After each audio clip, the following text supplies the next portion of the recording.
Hello everyone, welcome to episode 70 of FPL BlackBox. Sorry that we're a little bit late. They won't believe this, Mark, but we had a few tech issues, didn't we?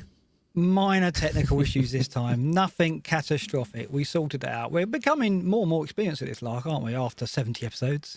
Well, you say that, but 70 episodes, yeah, and we're still having problems. Hopefully everyone can hear us. We've switched to a new streaming platform to make it easier to share the kind of hosting duty. So this is the first time I've hosted using this streaming thing. So, you know, there are some excuses that we can make this time. But we're here. We think we're here. No Luke this week. Unfortunately, he's working. He'll be back next week. So back to the original duo, the OGs, Mark. Yeah, absolutely. I'm a little bit delirious because I watched the football last night, and also the medication that I was on, I ran out, and so I was able to lie awake for 6 or 7 hours thinking about the result and the performance of Forest last night, which didn't help. I was still full of adrenaline, so I haven't had much sleep. So I'm slightly delirious, and even more delirious when I look at my team and what I'm going to have to do this week. There just seems like so many options, and I haven't even got like a silly chip, like a bench boost sticking around. You know, imagine that. Well, Hwang is going to be. He's not going to be the saviour in any way. It's interesting. I mean, you know, we're going to talk a lot. This is the big week, right? This is the season-defining week. There's people free hitting, even though they've got 11 double game week players. There's people bench boosting. There's people taking -12s, -16s. I think I saw a -24 on I'm Twitter looking earlier. I tell you what, I'm looking at a -16 as. I haven't dismissed the idea, I must say. Wow. So, yeah.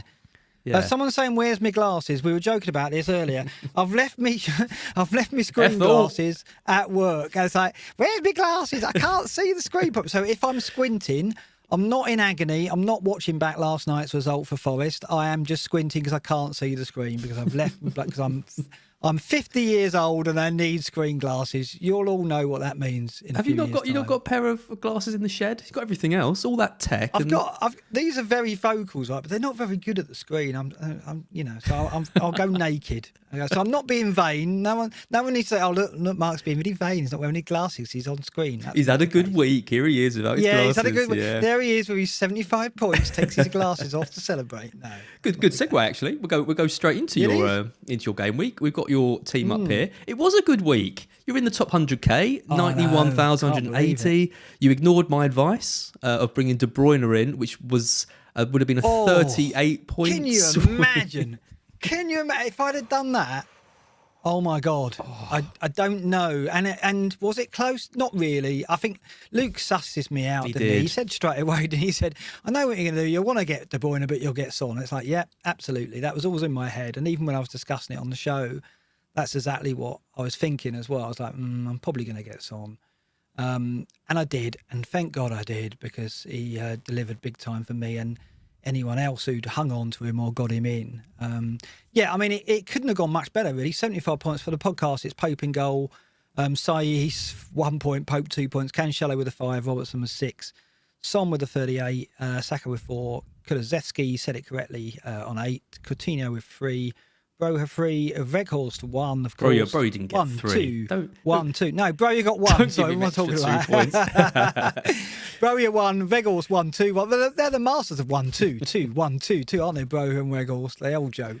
And Kane got me the 6. Once again, Kane absolutely obliterated by his teammate Son, which has been the way for the past, 6, 7 weeks? And I haven't had Son for most of that because you convinced me to go Son to Kane. Just like you were trying to convince me to go to De Bruyne, and I didn't. I didn't listen to you this time, and it paid off. Don't you think like that? I know, I haven't seen too many people on the wrong side of it. I know there has been a few, but to me, if you had like Fernandes, it was such an easy move to De Bruyne or Son. But for me, it was a coin flip. It was 50-50. I like them both as options. Was it? I think given that you had Kulu and Kane already, I think that's what put me towards saying De Bruyne for you. But I would obviously, if you didn't have either, you'd go for Son. But to me, it's a 50-50. In my head. 38 points. 38. Yeah, big swing. Well, this is this season all over, isn't it? I mean, this isn't like a big crossroads moment, but I guess it was for anyone who did get rid of Salah and got Fernandes. It would have been if you'd got De Bruyne.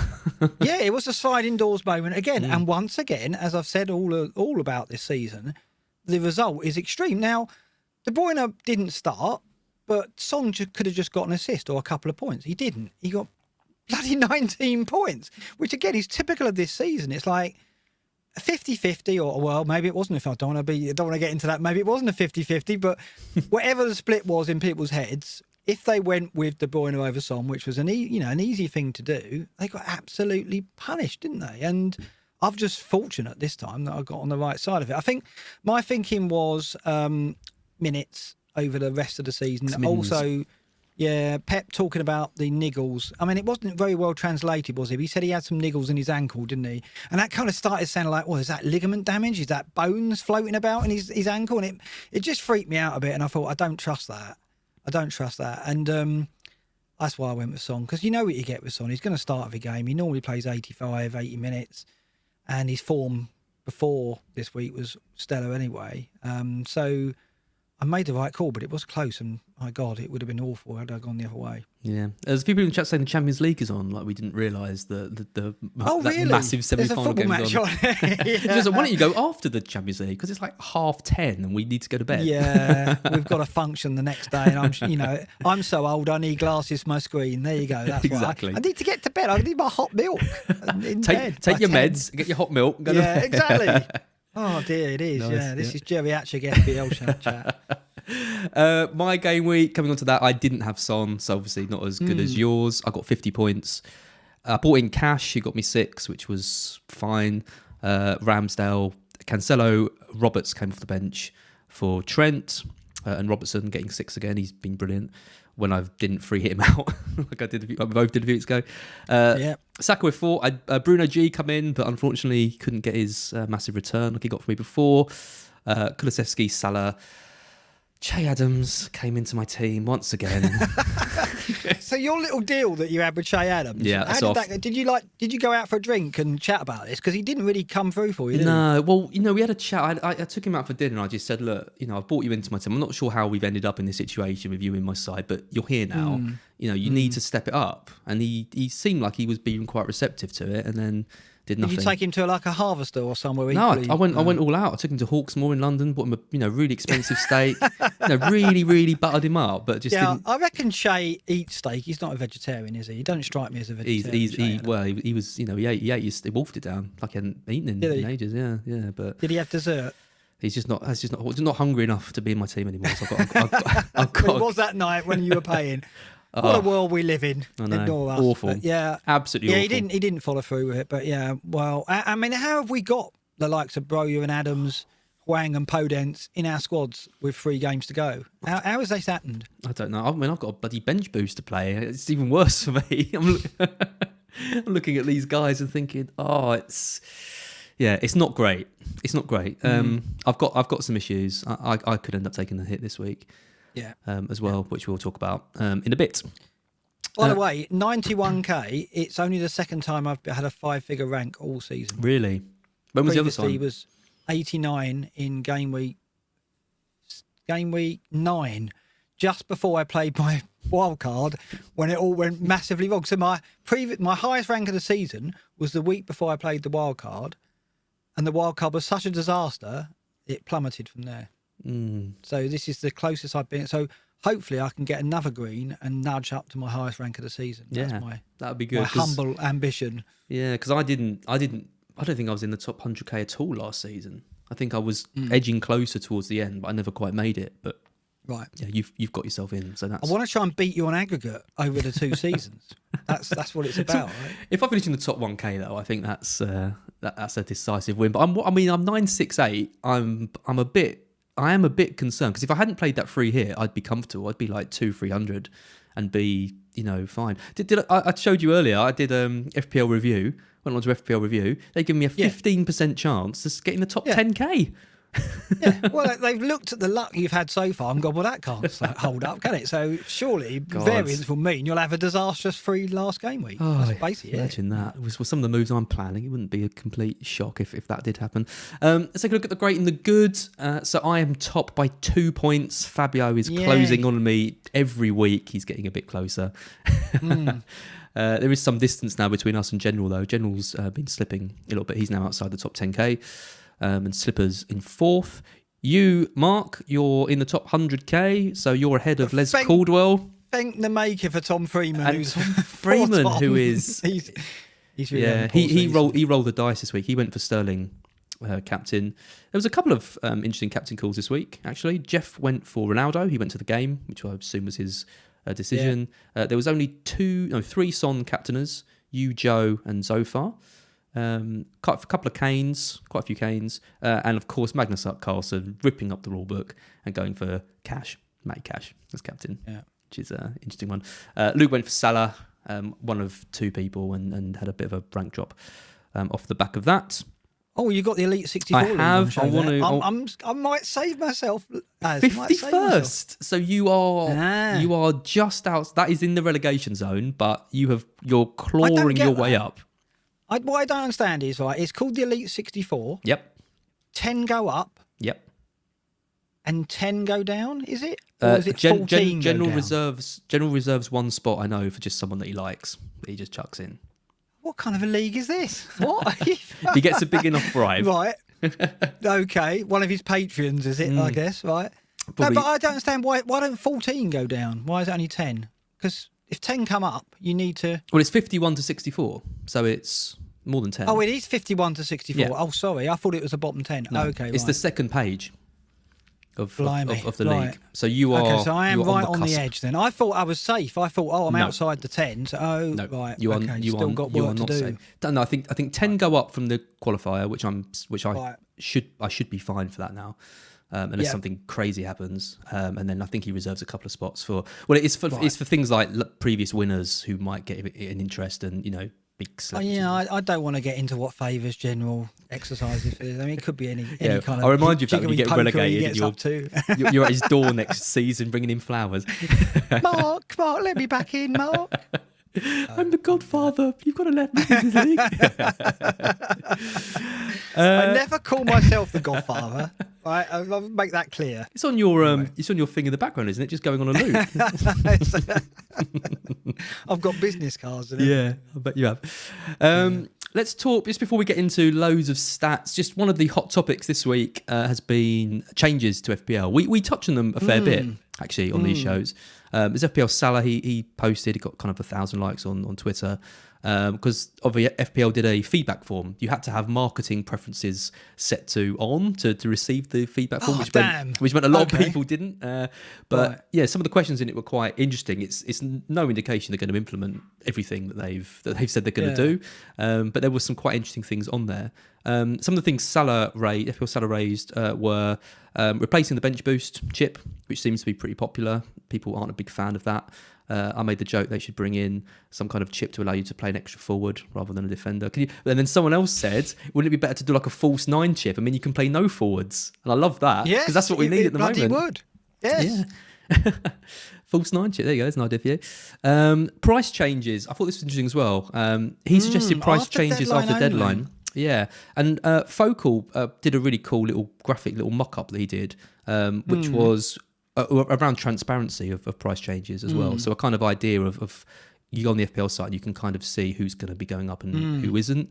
I know that's one of the calls that people want to see is a bit more transparency, but then that locks FPL out of kind of freezing prices and the kind of the bit of jiggery pokery that goes on behind the scenes that isn't always clear. Which I have no evidence of that, but I think originally that was the idea behind it, as in they wanted to have the freedom to kind of correct things if things were going a bit wild.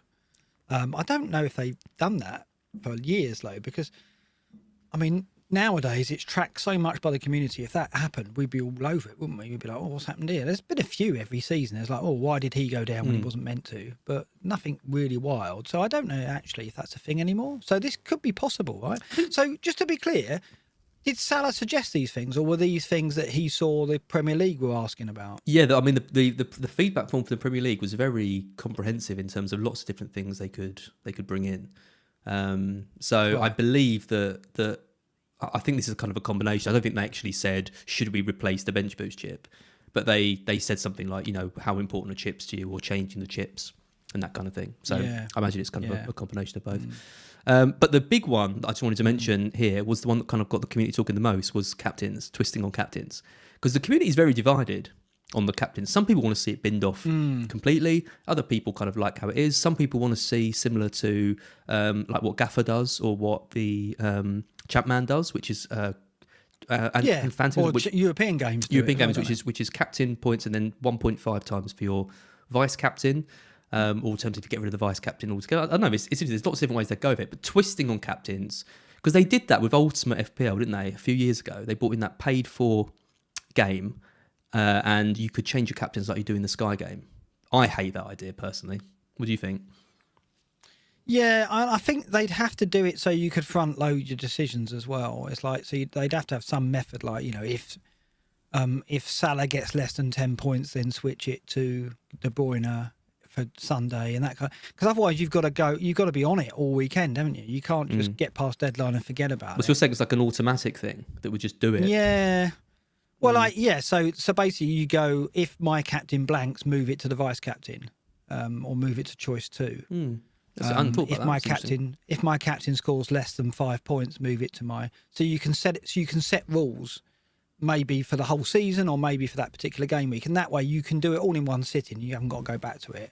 Obviously, you've got the choice to override it if you can turn up on a Sunday morning and you're not at the garden centre and you can change it, but you need that ability to set and forget, I think, which is what we've got now, yeah. which would defeat the kind of skepticism about it, because people are quite rightly saying, oh God, that'll be more decisions to make and it'll be more work over the weekend and we can't just forget about it. Well, you can if they have that kind of system. So I think that's what they'd have to do. And I think that would be all right. I quite like the idea. I mean, it's a bit more strategy. I think it won't help the casual player, though, will it? I don't think. Do you think it will? Well, it's interesting because I'm playing fan team this season. I'm treating that as a kind of like side game, and I probably treat fan team how a lot of people treat FPL, which is a much more of a casual approach to it. Like I leave it till really late, don't really think about it, make my moves kind of last minute, and I've missed deadlines. I've had my captain, or talk about Che Adams. I've had my captain on Che Adams for 3 weeks. How has that even happened? How is that even possible? But it's happened, and that must happen to people in FPL. And I worry that it just adds more opportunity to get stressed and frustrated with the game and bin it off. So I mean, I just can't see any way in which FPL would. Well, but implement what it. I'm saying is, if they had a position where you went, okay, if my captain scores less than 2, move it to my vice captain if he plays Sunday, then you get around that, right? So that would help the casual player, because then they don't have to think about changing their captain, because they know that if they do badly on Saturday, they've got a. But then you'd have to. That means you're asking the casual players to make sure they're checking which fixtures on which days. To make sure the vice captain is on the net. That's a lot exactly. Yeah, but you're expecting the casual player to check in once, aren't you? Yeah, I suppose. All I'm saying is that method would mean that the casual player wouldn't have to check in every day of the weekend, or every match day. But yeah, I mean, if you don't want the casual player, or maybe you can do it so that, well, yeah, it's difficult. I mean, you're not going to. I mean, I guess you know that the Europa League teams are going to play on a Sunday, right? So you can, to some extent, set it up. I think it's for me, it feels like too much. Let alone for like someone who's just coming. Praz had an interesting one, which was on. His suggestion was on like cameo appearances, which is if your player plays less than 20 minutes, you can set it to automatically sub them out. And again, like, not to keep talking about Phantom, but Phantom have the safety net on some of their games, which means that you have a player in, and then if they don't play, you get the next player come into your side straight away. So even if they play 20 minutes, you get this other player coming on. So that would be, because that would make players like Jota and Diaz more interesting, right? Because if they did only play 10, 15 minutes, you know that you're going to get another player off your bench. So I mean, I think, as I said at Fest, I think the only changes they're going to do is if they look at the changes and go, does this help the new player? Does this make it more likely the new player stays in the game? This is the way it's got to be going, I would imagine. It's the way video games are going, right? It's like, it's all about live service. It's all about what are our players doing? When are our players leaving the game? Why are they leaving the game? What was it that made them leave the game? What can we do to bring them back in? Did that work? No, that didn't work. We'll try this. Did that work? Yes, it did. Right, we'll do more of that. That's what video games do, right? And I think that's what Premier League might do. It's like the way video games work is it's events now, right? So you buy a game, and then a game will do live events. So like in week 2, it'll be double XP or something like that. I don't want FPL to go this way, but they could do something like crazy like that, where they go, okay, week 10, randomly, all headed goals are worth double points or something silly like that. Those are the kind of things that video games do to keep players interested, because it means that there are like random live events throughout the season that would mean that there's things to keep you interested. Now, I don't think they'll do that, but something like that. They've got to be looking at the data behind the game and going, when players drop out, are these players that are, 300 points the average score, and therefore it's the fact they're losing that's making them drop out? Have they played their chips when they drop out? So is the chips not doing the purpose, which should be to keep them in? And I think that's what they need to go with. They need to look at the data, see what the problem is, and make changes that address that. Which is why I suggested doing the splitting the chips in two halves. That is so obvious to me. It's obvious. So they do it with the wild card. Yeah. They do it with the wild card. Get rid of the bench boost. Narrow it down to the free hit, triple captain, and the wild card. Give us one set in the first half, 1 to 18, that you've got to use. You can't carry them over. And a second set after that. Yeah. And then that way, when the casual player plays their chips early, they still get a second set when the double game week talk starts. Because the double game week talk doesn't start till Christmas. So even if they're in the community a little bit, they're not going to pick up on the fact they should be saving the chips until, Christmas time? Then they might pick something up. They'll see an article on FPL or whatever. But the FPL don't do articles at the start of the season saying, whatever you do, don't use your chips yet. They're not going to say that, are they? Because it's kind of like, well, why have you given me this chip if I can't use it for weeks? Yeah. It's silly, isn't it? So it's an easy fix, that. Why wouldn't you do that? I know. It's going to be interesting talking to Henry. After the season ends, we'll get Henry back involved, because he's dropped off completely. He's barely making transfers. His interest has waned. And he did well this week. He did, but he hadn't made. I think he burnt a transfer. He didn't use. I think this is like the third week he hasn't used one, but he had Son, so he did well. But I imagine a lot of that's tied into the chip use that he had, because he used them all early and then didn't do it. To me, my two changes, like I drum on all these streams, is the chips first and second half, and bringing more players into the game, but doing it in a way which doesn't overly complicate the rules. Bringing more players into the game. What do you mean by that? So this is what I was saying about the kind of in-house classification. So defensive mid. Attacking mid, and change the scoring system based on who they are, just to bring in players, and also nerf, to use a gaming term, players like Salah and Son being in midfield, because it's just a bit ridiculous. I mean, I agree with that, but I don't think they're going to do that, because it complicates it. And the other thing that I'm proposing is roll in more than one transfer, so it's more forgivable like if you miss the deadline, because if a casual player misses the deadline, they're often punished, right? You feel like, oh, well, that's it. I'm not. If you get an extra transfer more often than not, at least you've got something to go, oh, okay, you missed the deadline, but you've got 2 transfers next week, or 3 the week after. Completely agree. Yeah, and that helps the new player, but it also gives us something else to play for, because there's strategy then for us to go, oh, actually, if I don't make that kind of vanity transfer, I could have 3 the week after, and that could really help, because I can play a -4, make 4 changes. These aren't like massive rule changes that you've got to explain that take a whole list of new rules. They're just, you can roll 2 transfers instead of 1, and we're giving you, like we used to give you the wild card, we're now giving you 2 other chips that you use in the first half and use in the second. That's exactly it. Simple. Yeah, absolutely. Simple rule changes that help new players and give us a little bit extra. I think that's what they should do, but I don't know. I don't have a voice anymore. They don't come to me anymore. I will email them and go, look, there's a lot of chatter in the community about it. You ought to dip in and have a look at some of the threads, because they should. They really should. Give me my consultancy fee. There's a lot of really good ideas. Yeah, I don't get that anymore either. No. Excellent. No, I mean, I really enjoy seeing discussion. It's really interesting, because so many people have different views, right? People suggest an idea, and obviously they think it's a really good idea, and they get absolutely flamed for it. And there's such a diversity. It is just about keeping it simple. But yeah, I think obviously the Premier League are going to prioritise the casual player, bringing people in, so things can't change too much. Anyway, right, let's talk data. We've got so much data. We've got a lot of data today. Well, we'll try and get through it quicker, won't we? We're not going to do all the predictions, are we? We're going to cut back. No, we're going to cut back on the predictions, but we are going to do season and last 6 data across the board, because this is the big week, so we've got to cover everything. We've got to make sure that we talk about everything. So let's start with Spurs. We're going to be covering Spurs sort of quite a lot on this pod, because they're an informed team, scoring lots of goals again. Had a bit of a blip, but look like they're kind of out that, and they've got a double game week, and then Burnley and Norwich in 37 and 38. So we've got to consider. But this is the big talking point. The big talking point for me and for a lot of people is Son. And if you've got Kane, and the community is 50-50 split between us, do we need to get Son in? How essential is he for those last 2 games, if you've already got Kane, for example, and Kulusevski, like I've got? So we've got the data on the screen here.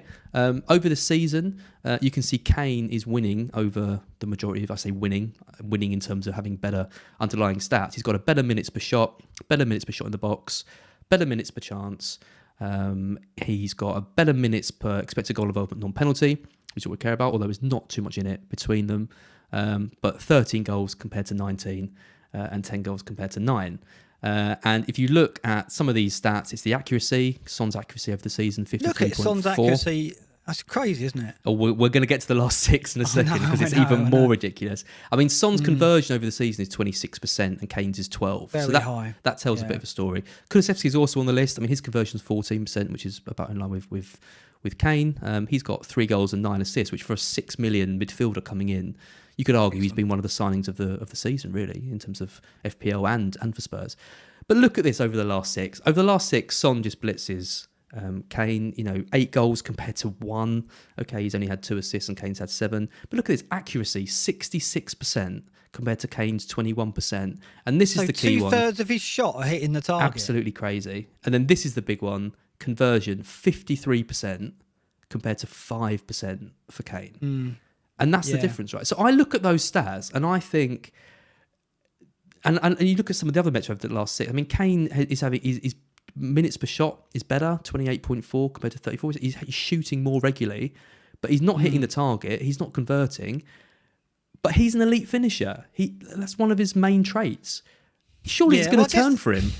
I guess the quality of chance is the factor as well. If you look at minutes per XGI non-penalty, Son beats him 128.7 to 181.2. There's quite a gap. That's quite a big gap, right? So what that's telling us is that Kane's quality of chance is far lower than that Son has been getting. So therefore, that's going to mean there's an adjustment in accuracy and conversion, right, as a result.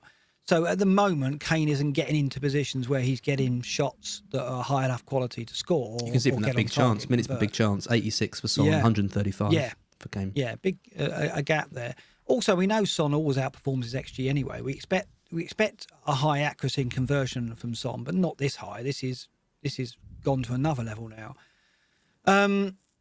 Arguably, controversially, is Son a more prolific and stronger heavy hitter than Salah for the rest of the season?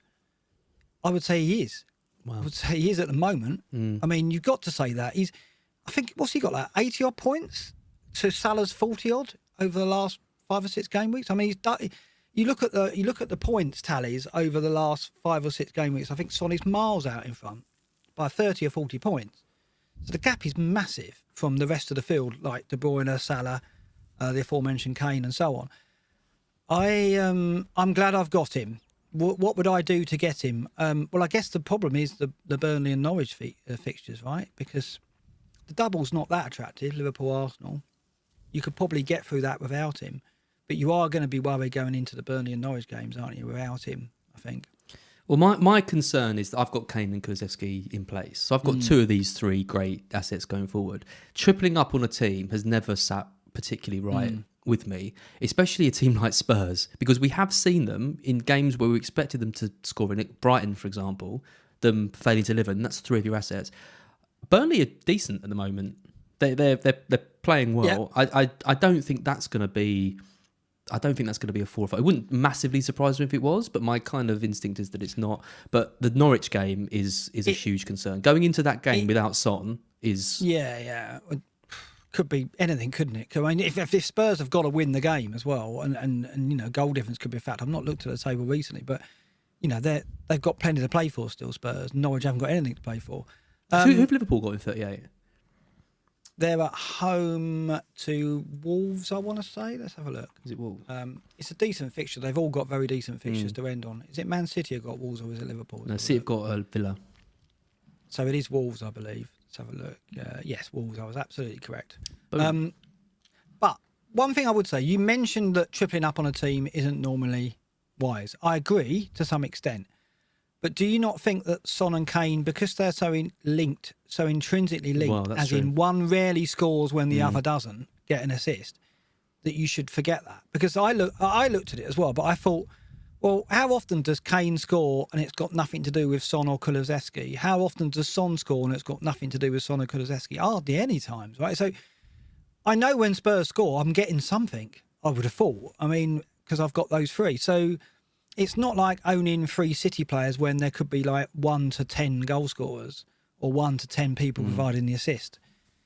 these three players are the be all and end all of Spurs' attacking returns, and Son and Kane are the best partnership we've ever seen in the Premier League, right? That's fact, in terms of assisting each other and scoring from those assists. So I think you forget that. The thing is, though, unless you've had a wild card recently, I don't think you're going to be in a position to have Kane, Son, and Salah, the three of them. So you have to sacrifice. You have to sacrifice one of them. So yeah.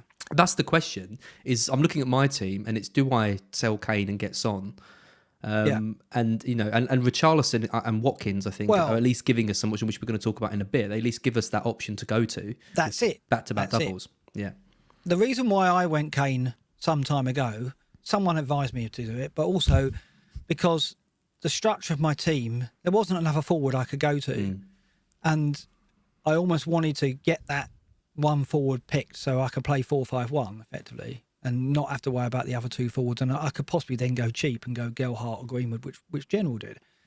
I was looking at that as a possibility, so I went Kane thinking I could move to that kind of model and get the money out of the other two strikers and go 4-5-1. I didn't do that in the end, but it was because of the lack of options up front. But now when you look at it, there are actually players, like replacing Kane with Richarlison, if it meant you could get Son, actually looks all right, looks very good. And we'll see across the data we're going to look at later, there are good reasons to justify that move. So I think the landscape has changed now because of the emergence of Richarlison as a viable option. Watkins I'm less enamoured by, but he has got fixtures, right? So assuming Richarlison isn't banned, which we don't think he's going to be. I don't see it. No, I don't see it. No. But I think if I was looking at it now, I would probably move Kane to Richarlison and get Son for the final two. Yeah. Yeah, well, we'll talk about my team in a bit because that is something that I'm looking at, and I think it depends because I can essentially move Kane and Barnes out for Son and Richarlison because Barnes is a problem, especially if Leicester qualify, and I mean he's not playing, so no, that could be the move. But then what a frustrating player he's been. Yeah, he did get me that goal in the double, which was nice, but yeah, I wanted more from him. I thought he was going to kick on this season.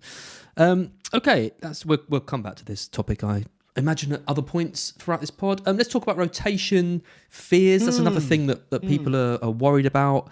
You were all set to get Jota in to your team as a bit of a kind of maverick move.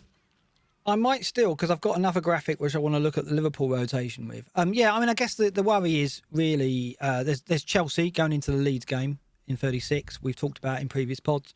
We expect them to rotate there, although the fact that they've lost games now means that they've got to take the Everton they've got to take the Wolves game seriously and might end up having to take the Leeds game seriously and can't rotate too much before the cup final. That's why the cup final drops in 37, of course, to Liverpool. Man City playing tonight, and this graphic from Legamane highlights the kind of the fixture crush. They've got 3 days between the game tonight going against Newcastle, and then after that 2 days before they face Wolves, I think, for their second fixture of the game week.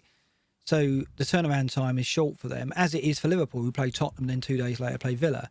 So we've got to expect rotation from those two teams in game week 36, which makes it very difficult to set on a double game week assets for them. And then it continues to Liverpool, because obviously they got the cup final, right? So that Villa game, it's not just the crush and turnaround time, it's the fact they'll probably rest players for the cup final. And does Klopp have a cup final lineup in mind? I think the next graphic will say, I think they do. And then they got a short turnaround for Southampton. The Southampton game after the cup final, that will see probably some rotation as well. So Liverpool assets are problematic. We got Robertson. Would you bring in Robertson at this point, given that he's probably going to miss one of the two? He didn't rest him last night. So we expect him to rest it probably in the Villa game, right? And then will he rest again? I would be amazed if Robertson wasn't rested in that Villa game. Absolutely amazed. Yeah. And then you look at Matip. Lots of people bought Matip in. Is he going to play all these league games? He has been favoured for the league, Canati for the cup. Will that be the save again? And is Jota the best asset? Because out of the front three, apart from Salah, if you've got Salah, I think Salah plays all the games, right? But people are discussing Mane or Diaz. I think Jota's more likely to start more league games than them two. And I'll show you why. He was poor. He was poor last night. Very poor. Subbed at half time. He was poor last night. But Klopp made a point to say, what I don't like about what's being said about the performance is that Jota's to blame. Jota is not to blame. He made a specific point to talk about Jota post-match. to me, that's him saying, he's never playing again. Yeah, that's not. He loves Jota. He loves Jota. So I think the fact that he picked him out, he's almost saying there, don't knock Jota because he's probably going to be in the starting lineup in the next game. Interesting. The other team I want to mention here, it's a great graphic, by the way, with the colour-coded stuff, is Leicester. Because I think I said last week, well, I did say last week, that I was expecting a bit less rotation after this Roma game. Because no matter what happens, it's a while until Leicester then play in the Europa League. Again, whether they qualify or not. But you look at that Everton and Norwich game, and there's only 2 days between those 2 games anyway, following the Roma game. So it's, they've got the double game week, which is the lowest turnaround of games following the European game on Thursday. Who knows who's going to play in that? I mean, I've got Barnes, there's people with Maddison. People are looking to invest. Really, the only player you should be investing in is Schmeichel. I just don't think you can go near. But it's such a good double. It is a good double, but it actually makes Everton players more attractive because you've got to think there's going to be a weakened Leicester team in that fixture against Everton because, they've got that European tie tomorrow, which is going to be the priority, and the turnaround time between that and Everton game is short. So, I'm not looking at Leicester as a team to target. I'm looking at Leicester as a team to target against, if you know what I mean. Pookie party. Then maybe, nice. Let's talk about your Liverpool rotation graphic. So you've actually got three predicted lineups for their next 3 games. That's bold. Turning into Luke. I thought I'd look at the pack. Well, the thing is, we've got Emma who looks at Man City and Chelsea. Luke looks at Man City. No one looks at Liverpool, do they? Luke can't be bothered. That's what it is. You know what he's like. Lazy. He is lazy. I mean, But no, I thought I'd have a look at Liverpool because no one really talks about their rotation, and it is a thing because of Robertson. Because of Matip, because of Jota, I mean, and Mane and Diaz as well, who are obviously players that under normal circumstances we would consider. I think if you've got Salah, I think we all agreed that he's going to play the remaining games. I mean, a lot was made about his comments post-match last night about, I've set a target of 40 goals, so people are automatically thinking, he's definitely going to score more goals now like he wasn't before. So I think if you've got Salah, you just sit on him, it's fine. I'm looking at this because I was considering, I don't have Salah, and I was considering what Liverpool cover could I get? Could I get Jota? I look at this and think that Jota is likely to play Spurs because I think Diaz, Salah, Mane is the first choice front three. He played Diaz, Salah, Mane against Man City in the FA Cup semi-final. He played Salah, Mane, Diaz in the first leg against Villarreal, and he played. I believe. Did he play Jota? Did he play Salah, Mane, Diaz in the cup in the League Cup final? Yes, he did. I believe he did as well. So, the first choice front three, I think, are those 3. So I think he's going to look at these games coming up. He's going to look at the FA Cup final, and he played Salah, Mane, Diaz against Chelsea in the League Cup final, and they won that. Right. So that he likes Mane down the middle at the moment, doesn't he? That's the kind of the key. And the key thing. If you played that front 3 against them in the League Cup final, which they won, surely there's a suggestion that if they look like his front 3 that he prefers in Europe, and he played that front 3 in the semi-final, and he played that front 3 in the League Cup final, why would he not play that front 3 in the FA Cup final? Right. So if we go with that and think, okay, I'll buy that one, Mark.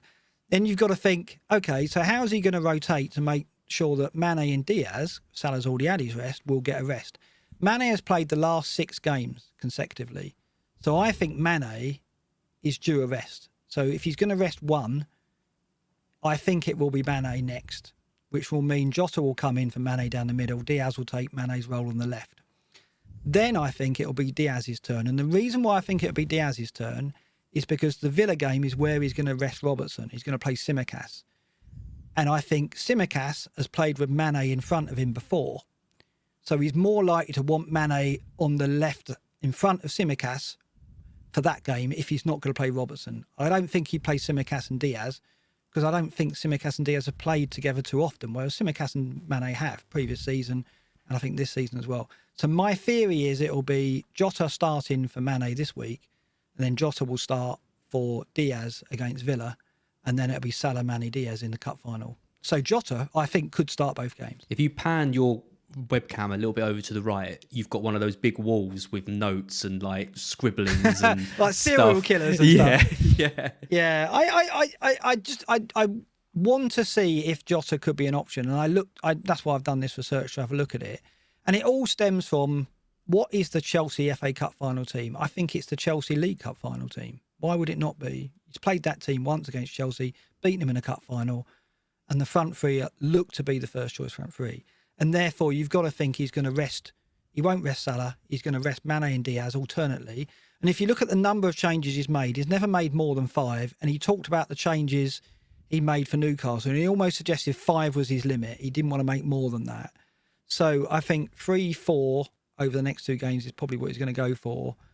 I'm predicting Matip starts both league games and Konate comes in for the cup final. I'm predicting Robertson misses Villa. Yeah, I think the only hesitation I've got with trying to predict that front three is that in that Spurs game, I think there could be a place opening up for the FA Cup. A bit like Jesus, right? No one thought he was going to be playing in the semi-final for Man City against Real Madrid, both legs, but he scored so many goals in that Watford game and played so well that he kind of forced his way into the setup. Yeah, and I guess that's the thing with Jota, right? Jota could play against Spurs, have an amazing performance, play himself into that FA Cup final team, and then it kind of changes the landscape. This is why Jota could be a useful option, because if he does start both games, you're sure he's going to be hell-bent on playing well to get in the team. The other thing is Jota started against Spurs at White Hart Lane at the Tottenham Stadium, and he scored in a 2-2 draw. But you always don't want him to do too well in that Spurs game, because then he'll probably miss the Villa game and start in the final. Yeah, well, that's true. That could happen, yeah. But so I think it's a very strong chance he starts against Spurs, because he started in the away game and he scored in it. Plus, I think Mane needs a rest after 6 consecutive games. Whether he plays Villa, there's a lot of variables, but I think it'll be Diaz who rests and then Jota will miss the cup final. What I do like about this, I mean, I completely agree about the Robertson thing. I think it makes Matip an interesting option as well. For people who are on 2 Liverpool, I think given that Matip is the kind of the Champions League guy, probably and Konate's Konate's the Champions League guy and probably cup guy as well. I think Matip starts every league game now between now and the end of the season. So if you've got that kind of spot available for a third Liverpool, like you have, for example, because you haven't got Salah, Matip might be quite an easy swap. Particularly if you're on a bench boost, you're looking for someone around 5 million. So I like him. Well, the other thing you got to look at this is after the Chelsea Cup final, they got Southampton. So, the players who don't play in the cup final, some of them will come back in for the Southampton game. And then the final game against Wolves is 6 days before the Champions League final. So he's probably going to not start one of the front 3 in that game as well. He'll probably rest one of Mane and Diaz, maybe not Salah, but certainly Mane and Diaz might get a rest for the final game with the Champions League final in mind. So Jota might end up starting every single league game. It's possible. I think Jota has got more chance of starting every single league game than Mane or Diaz at the moment. You're such a Jota fanboy. I know, I love him. Me and Plonker, we love Jota. Any excuse to bring him in. Get your serial killer whiteboard out just so you can get him in. I love it. Anyway, it was fun to do. I like doing that kind of thing. No, it's great. Yeah, I think right now, I think those 3 predictions are bang on. It'll be interesting to know what the Spurs game does, but if I was a Robertson owner thinking of getting Robertson in based on his returns, I would definitely have reservations. I mean, I know he was subbed off early last night, but Trent was subbed off early, and then he missed out in the Champions League. So what's interesting was at Newcastle, he rested both players on the right hand side. He rested both Trent and Salah together. So I think that's what he'll do against Villa. He'll rest both his main players on the left hand side, which is Diaz and Robertson. He can't do it against Spurs because he needs to be full strength. He needs to be full strength against Spurs. Well, I do think he'll play Jota over Mane for that one. Yeah. I just don't think Mane can start 7 games consecutively. He really can, but I think first choice in the sense that the front 3, any of them are first choice. Like they're all good enough to be first choice. There's no. Yeah. I think you're right that the Salah Mane Diaz is preferred, but it's not like bringing in Jota for any of those 3 is a huge downgrade given how effective he can be. Yeah. Let's move over to the TED Talks graphic. This is on player momentum. Do you want to go through this? Yeah, I just threw this in there because I know Ted likes to throw these charts up. He did a short 1 minute. He's doing these 1 minute vids on this. It was really good. And this really just lends into the data we're about to look at with the momentum that is with Richarlison at the moment in particular and Anthony Gordon. So players that are shown in the top right-hand quadrant of this chart are players that have had an increase in non-penalty XGI over the last 4 game weeks compared to the previous 4 game weeks, and also had an increase in their attacking returns. This is per 90 over the last 4 game weeks compared to the previous 4. So basically, the players you want to look at are the players in the top right quadrant, and that is Diaz, Werner, Richarlison, Gordon, Pukki, Watkins and Alonso. These are the players that have momentum. Salah right at the top there, right in the middle in terms of changing his non-penalty XGI, but certainly had an increase in his returns. So really, I've just put this graphic in to highlight the fact that, you know, Richarlison and Gordon have increased their data, right? And we'll see that in detail. But also look where Kane is. Kane has seen a massive drop in his non-penalty XGI and a drop in his non-penalty attacking returns, right? So it goes back to what we said earlier about, well, if you're looking at Son, perhaps that move from Kane to Richarlison to get Son. And Son looks okay on this chart. He's kind of top left. Again, it backs that theory up, doesn't it? So this is just a way of highlighting Watkins and Richarlison really as players that we're going to talk about more. Yep, which we are, because now we're going to get into some stats, finally.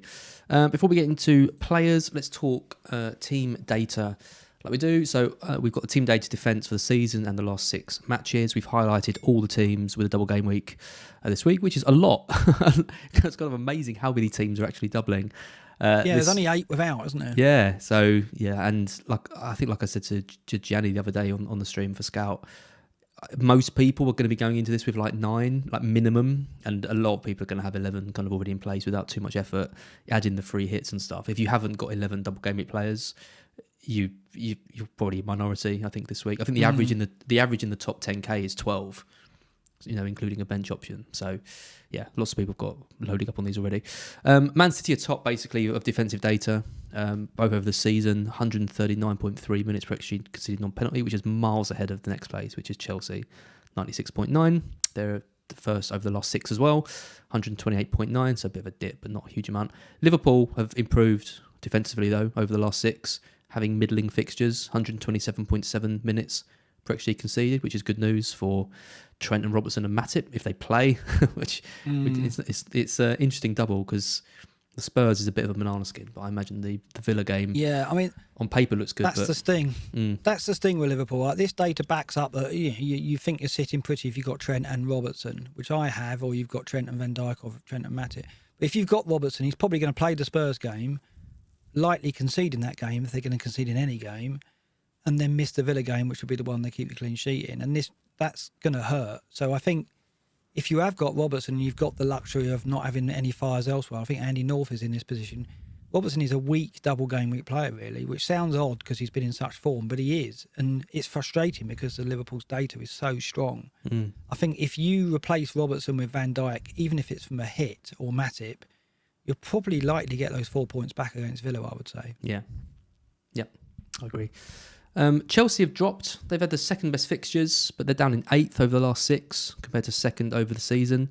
So you can't completely blame Rudiger because he only missed, 1 game? And, you know, they've had really good fixtures. And you look at that Azpilicueta slip and other stuff that's been happening to them. And, you know, you worry a little bit from them from a defensive point of view. They're not that kind of defensive juggernaut that they've been sort of all season. The other thing I wanted to mention was Arsenal, because Arsenal 19th on the fixture difficulty, but 4th, 92 minutes per expected goal conceded non-pen. So even though they've had Partey out and Tavares has come in to a mixed reception, to say the least, still doing well on the old defensive data. Yeah, Tavares has been picked out, hasn't he, as a bench boost player. And it's annoying because I think a few weeks back when I got rid of the bench boost, I was looking at 36 going, yeah, but there won't be players you can get 2 game weeks out of that are going to play. But there are really. I mean, you look at Tavares, you look at Emerson Royal, both decently priced defenders who have got double game weeks in good teams. And certainly Tavares could come in this week for people who've got him as a bench boost. You've got midfielders in Gordon, you've got strikers in Nketiah. So it's actually looking really good for people who are able to make transfers and play the bench boost. And looking at this data, Tavares, I would say he's going to play every game now, wouldn't you? What do you think? Well, who else can they play there? No. I see more Xhaka. I think the Xhaka experiment's gone. The great Xhaka experiment. The Xhaka experiment of one week. I think Tavares is he's a bit all over the show, but you know they've had a couple of good results now of him in the side. So yeah, I imagine he does keep his place. Yeah, absolutely. It's I wasn't expecting the Arsenal defensive data to be this good, to be honest. And for them to be fourth with the problems they've had is a testament to the way they've been playing.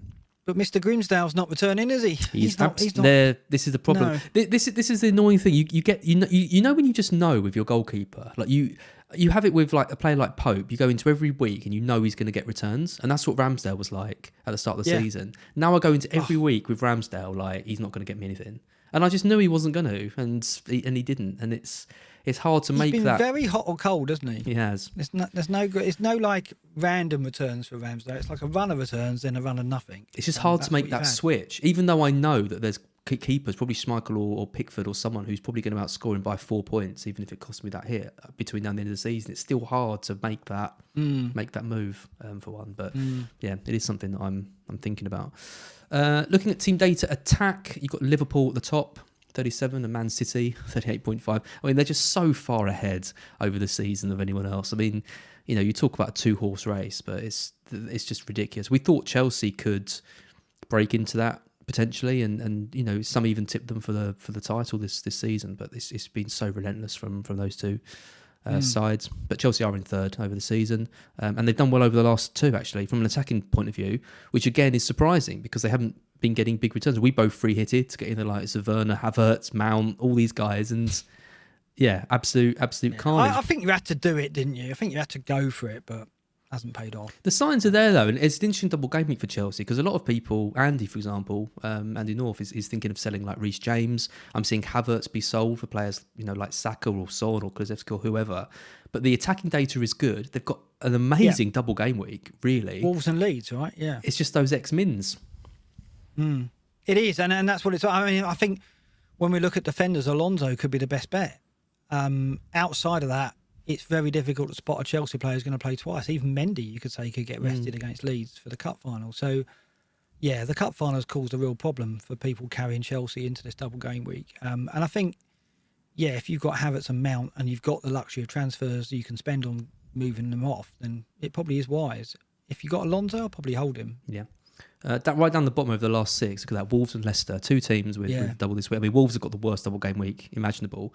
But it's a tale of two different sides because Wolves are 19th, minutes per XG non-penalty, 100.6, best fixtures over the last six. Yeah. Leicester, 110.9, terrible, but 18th on the fixture list. So Wolves are doing what they did under Nuno, aren't they? Having a spell where they're just absolutely dreadful again.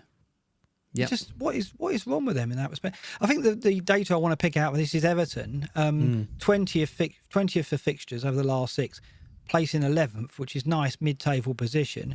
Over the season, they're 17th. Over the last six, they're 11th. That hints at improvement, right? Particularly when you look at the fact they've had the most difficult fixtures. That's what's interesting from this data because you've got to take that into the player data when you consider Gordon and you consider Richarlison because Everton have got 2 away games, but they are at Leicester and they are at Watford. And while Everton have been awful away from home this season, those are two teams, Leicester, who are going to be resting players probably after the Roma tie, and Watford, who are done. Right, so given that Everton's attacking data is showing improvement, I think this really the issue is that away form. Flag. Yeah, it is.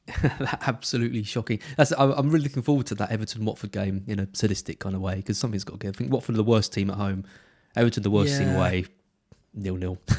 I'm getting Dennis vibes though with Richarlison. He's you know what I mean. He's like I'm thinking of captaining Richarlison, but he's one of those players who could be disastrous as well, like miss a pen or get a red, couldn't he? Yeah, one absolutely. Of those fiery players. Absolutely. Yeah. He could do something silly like throw a firework into the crowd or something. You just never know. Who did that? Did you see that? Someone made one of those fake Twitter accounts and pretended they were Sky Sports.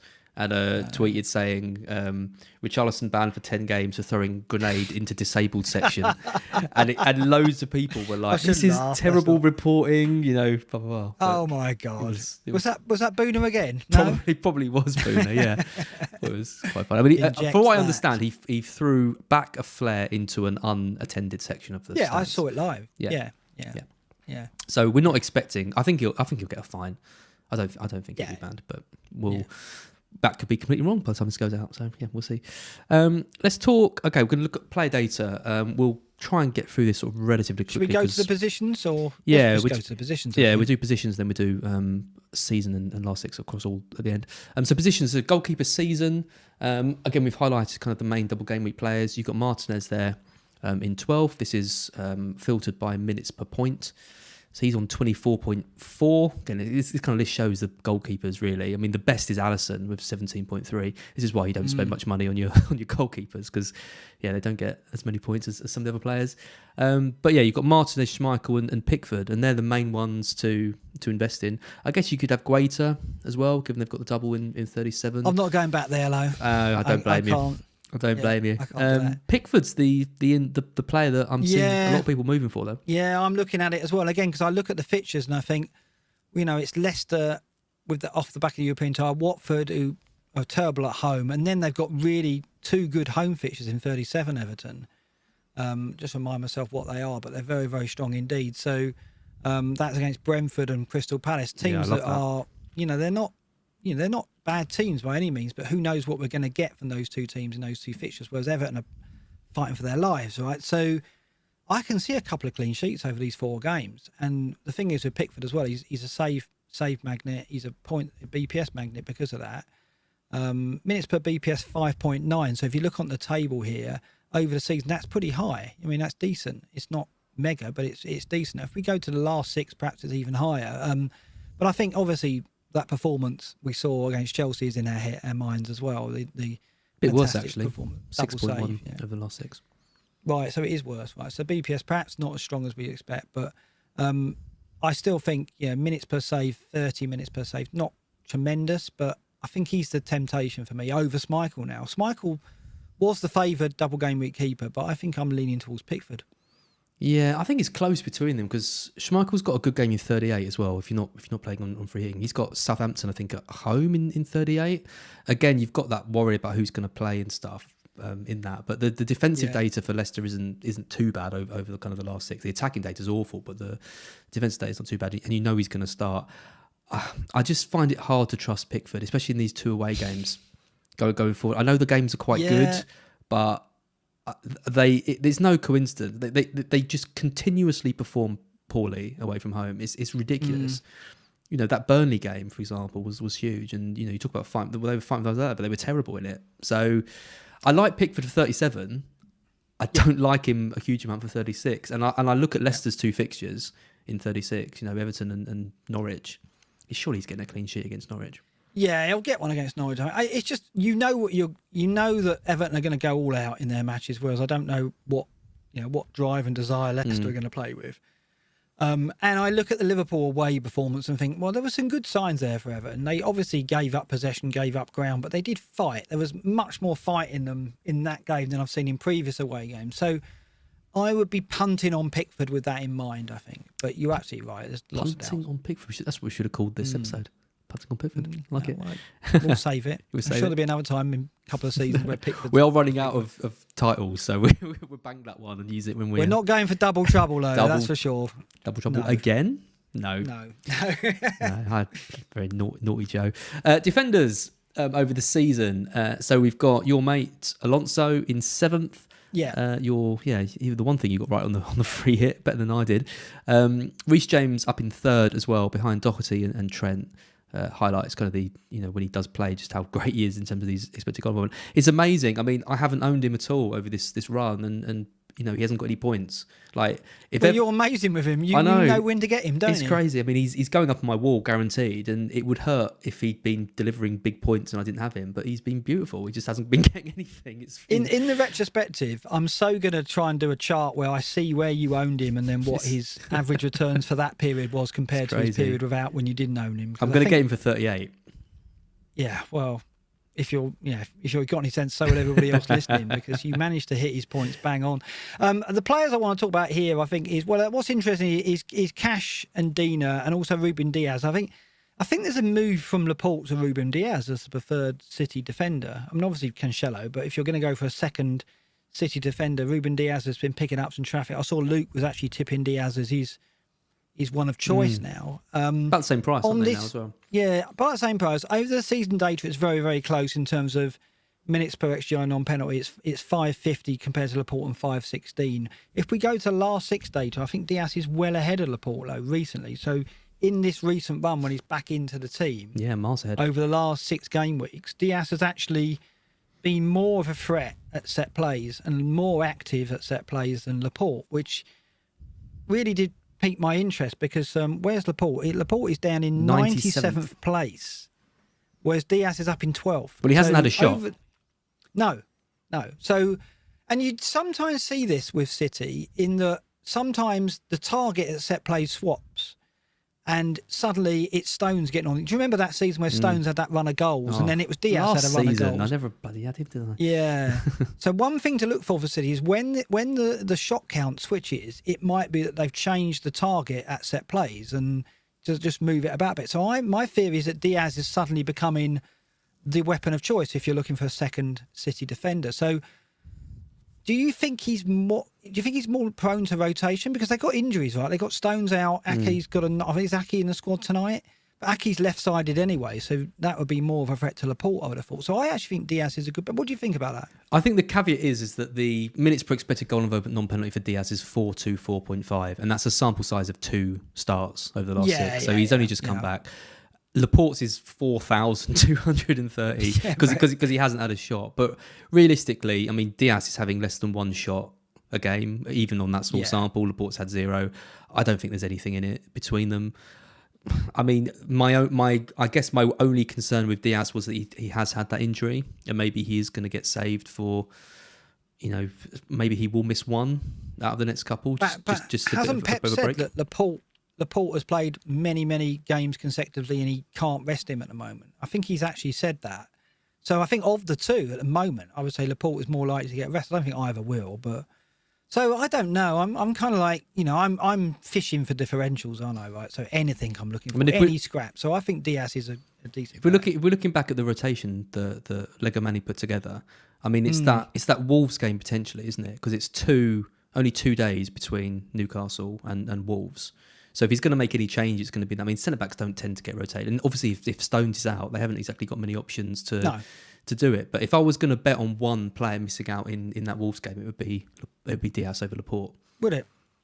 But again, I think it depends if Ake's fit. It's a lottery. He's got Walker back now, which means he can play Cancelo left wing back over Zinchenko, which means he could move Ake to a centre-back role. And I think Ake's left-sided, so I would have thought it would be Laporte who would miss out if Ake. I mean, he can play a left side centre back or right, but I don't know. I can't see them. I can't see them resting. Like Laporte is the mainstay. He's been playing like every minute, every game. He's that's what happened with Stones last season.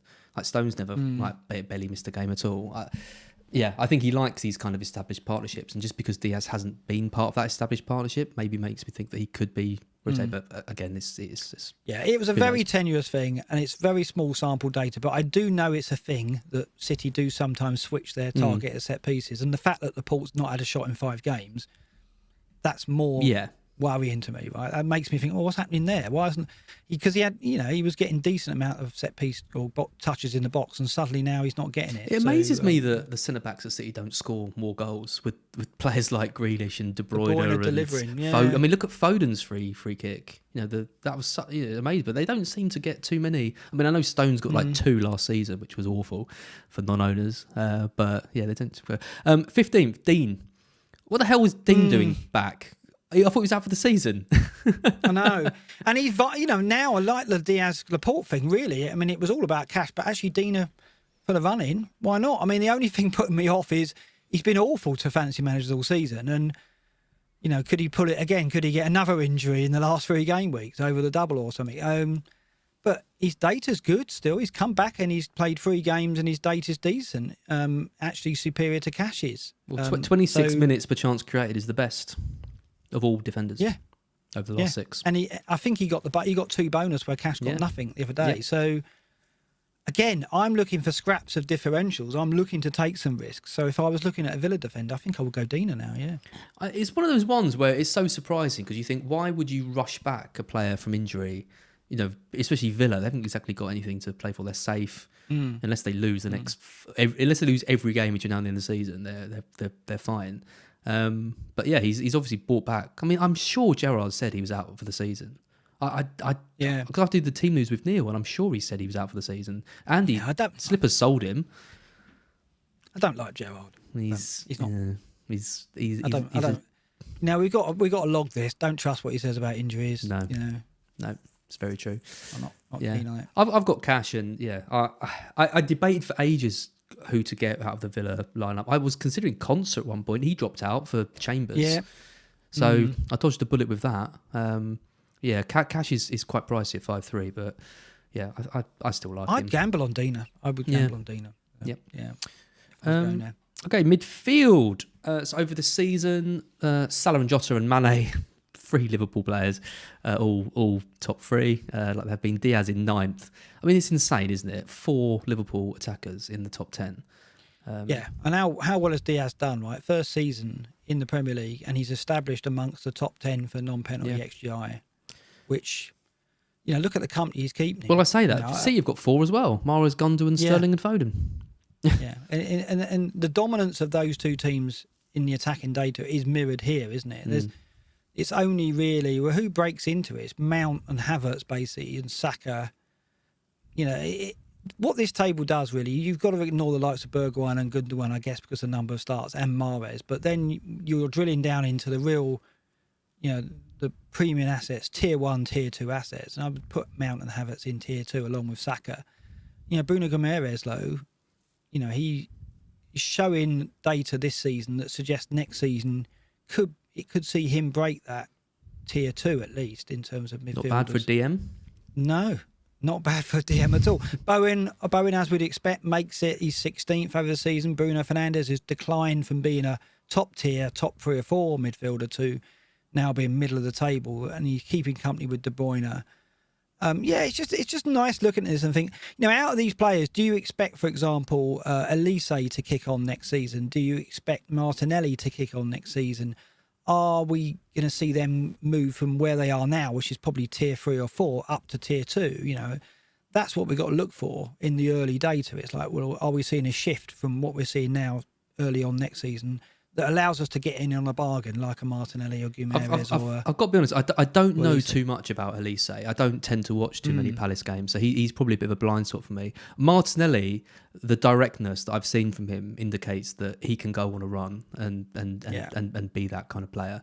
I think Martinelli, his age, the fact he's kind of reclaimed his place now again from Smith Rowe. I think obviously Arteta likes him. I think he's the one that I think we can see going up. Elise, I mean, I know of him. I know he's obviously hugely talented, tricky player, but I don't know enough about his play style to know if he's going to be. It's just for him, it's regular starts, isn't it?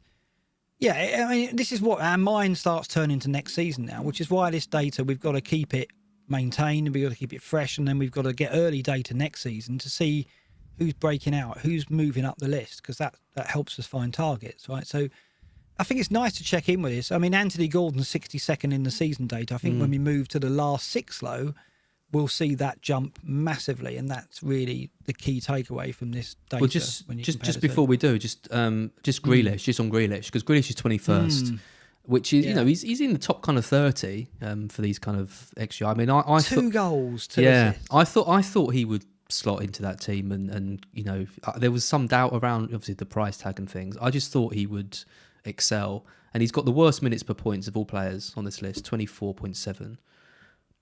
I still think he's good enough, obviously, to play for City and to be a consideration for us FPL wise. But God, 2 goals, 2 assists. If you said that at the start of the season for 100 million, that is bad. This is it.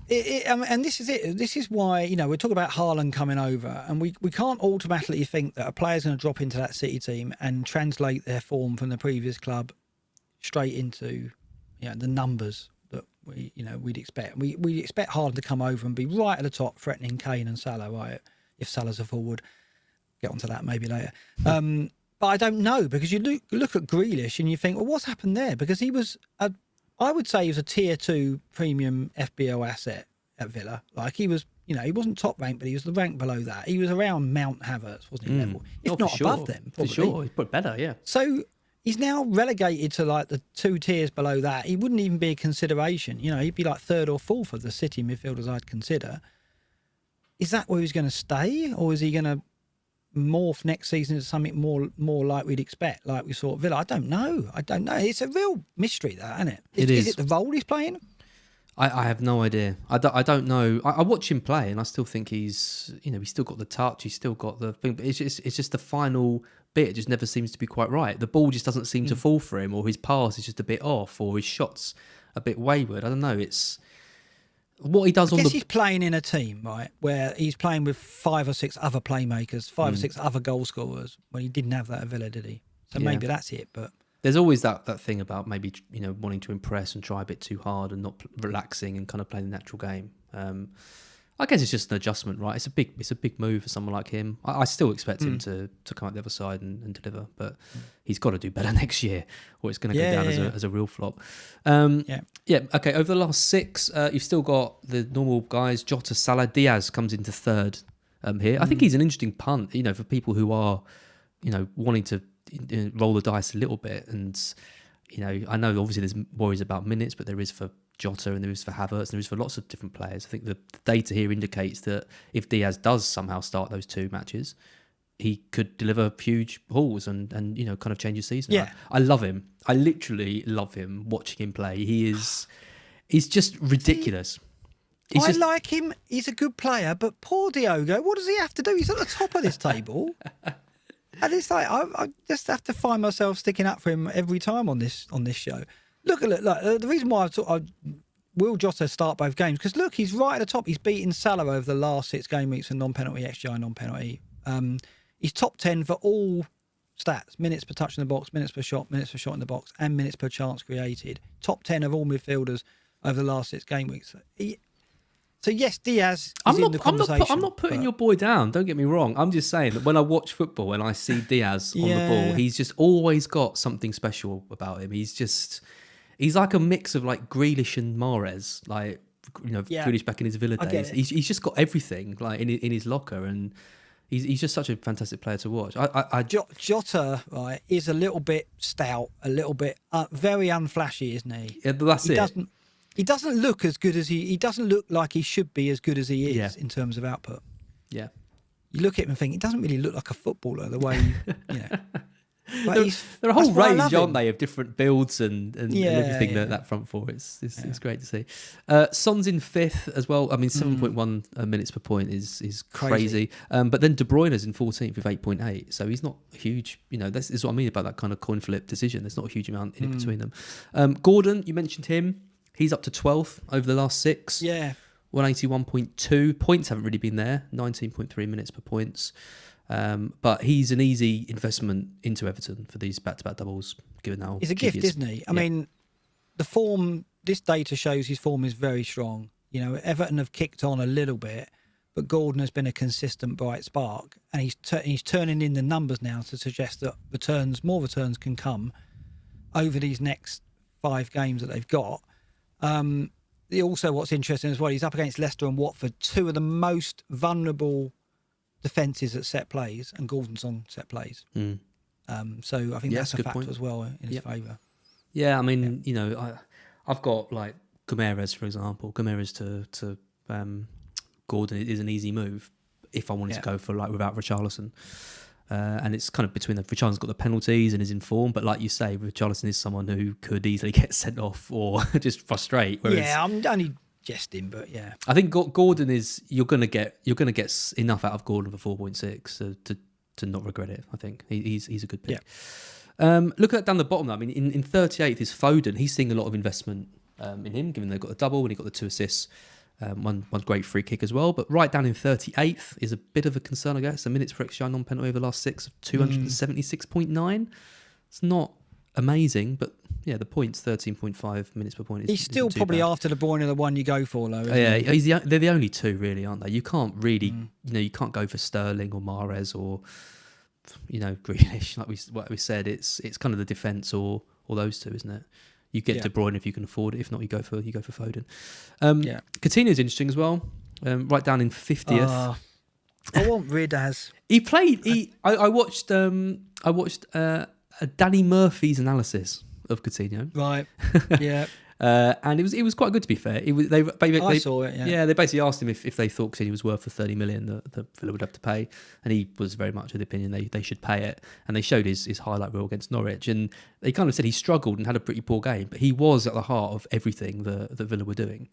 And yeah, that was a poor game for him. He was unlucky not to come away, and that's the story with him, right? He's entering into that kind of role of frustrating because he should be getting more, but isn't. You've got him. And you want rid? I know. I kind of, if it was for a free, I'd do it. But for hit, taking another double, getting a double out for another one. I don't know. Coutinho will play all 4 games. I think Buendia will likely get at least one. Yeah, that's true. Bailey's got an injury low, so maybe Ings will come in for Bailey. I don't know what the configuration of Villa teams will be, but I can't see Coutinho playing all 4. I just can't see it. He'll probably play the Liverpool game because it's Liverpool, right? Romantic and all that. So I think I'm prepared for Coutinho to miss one as well, and then I'm not expecting much. Do you really expect him to go to Burnley and turn out something? I mean, I just don't see that as a Coutinho type. Turf more, Coutinho playing at Turf, I just don't see it. Maybe he'll... I mean, minutes per shot in the box, 129.7. Yeah. The only player worse on this list is Eriksen, 150. So you're relying on assists, really, or like a long-range screamer, which, of course, he's capable of. But assists for not many Villa goals as well. But I had a look at the involvement, and when he's been on the pitch, he's been involved in 40% of their goals. The problem is they haven't scored many goals. Yeah. That's it. I mean, his returns are likely dependent on moving into the forwards. Let's go straight into the last 6, because I'm hoping that... Danny Ings, he hasn't played enough, has he, to be on this list? No, he hasn't. But obviously, Danny Ings came in, Bailey got injured, Ings came in, scored the goal. I think, that's what you need from Coutinho. You need that kind of, you need Ings to be at his best, I think, because Watkins is, okay, he scored, that's fine, but he's been struggling for a while to convert. Ings is better. He's a better finisher than Watkins is. Does that help Coutinho? Yeah, possibly. Villa, what's their drive at the moment? And I don't know. I just don't like owning a Villa player at the moment, really, given the scenario we've got. I think I'd rather upgrade to Jota if I could, but I'm not sure I'm going to do it. I'm tempted, though. I am very tempted. Given that I think Coutinho's only going to play 3 of the 4, and I'm not sure he's going to be productive in it anyway, and I've got an inkling Jota plays both double game week players, and Jota would be a hell of a differential if I bring him in. I might even captain him. So... I'm really considering it. Forwards-wise, Watkins is key, and he's on this list, Watkins, but he's below Richarlison. Richarlison does stand out on this. Obviously, Jesus, I think, is the most bought forward. Well, we're going to look at most bought forwards, aren't we? We'll go straight into that now. So the 4 most bought forwards this week are Jesus, top, Watkins, Nketiah, and Richarlison. All seem good options to me for this week and probably between now and the end of the season. Jesus is probably the most at risk of not playing, especially as he's playing tonight. City have just gone 1-up. And by the way, as we're talking about this, Nketiah, I guess, has the threat of Lacazette, but he's been playing well enough to probably keep his place. And then Richarlison and Watkins are completely nailed. Over the season, it's Watkins that looks the strongest. It always is. His stats are always sort of quite good. But when you look at over the last 6, it's Gabriel Jesus and Richarlison that look the two picks. But they are substantially more money than Nketiah, who's only 5.5. Who do you like? Do you think the investment in Jesus is warranted, or do you think there's too much worry about whether he'll play? No, I just don't see him as getting the 2 starts. He'll certainly get 1 and he can get returns, but I think it's I don't see many in the community going the way of Jesus. I think the swell of managers going that way are managers who have fed off these recent returns and going with that, and they're not really looking into the rotation risk. In my opinion, maybe they're going to be proved correct, but I don't think that Jesus is going to guarantee us enough starts to warrant it. And also, his record previously, Luke spoke about it last week, didn't he? This is a purple patch for him, but he has been disappointing. That was underperforming player in Europe or something. Yeah, yeah. So I much prefer the Richarlison pick, and my order here would be Richarlison, Nketiah, Watkins, Jesus, probably. I would say. I think you've got it in exactly the right order there in terms of where I would place them for priority over the doubles. I think I'd have Watkins over Nketiah. Would you? I like Nketiah, right? I think he's a nice, busy player. Yeah, you said this before, haven't you? I have. I remember. Well, he got the goals against Chelsea, but then he's had 2 starts, and he's not a clinical finisher like he's shown. He's had a couple of good chances that he's had some good chances that he's missed. What is it? Okay, his accuracy is 50%, conversion 12.5. So that's worse than Richarlison. Jesus at 37.5. It's not even that high for Jesus when you look at Son like being 53% or whatever. Watkins is 11. But yeah, I think Nketiah is done enough to stay in the side. I think he's giving more to the team than Lacazette is. I just don't know if there's going to be a huge amount of goals. I still think it's the midfield that's going to be getting the goals. The Sakas, the Martinelli, Odegaard pulling the strings. They're still the ones that I'd go for. Yeah, I think it's just a price though. I think he's at 5.5. Well, he's a bench booster stream. Yeah. So that would be. I don't think Watkins is 2 million better than Nketiah over these fixtures. I think I'd go for Nketiah myself. No, it's just because. But then he's got the double in 37 as well. Yeah, I guess so. And then Nketiah's got Newcastle away, which is quite tough. Yeah, it can be a tough game, but Arsenal have got something to play for and Villa haven't. That's a big factor for me. And Arsenal got Everton final day, haven't they? Who have Villa got final day? Villa have got City. So you don't want to be carrying Watkins into that. So it's you're booking a transfer or you're benching 7.5. So again, I think Nketiah nudges it for me. Yeah, I mean, my question for you then is, and just imagine me asking you this question like 6 weeks ago. Can we afford to go without Richarlison?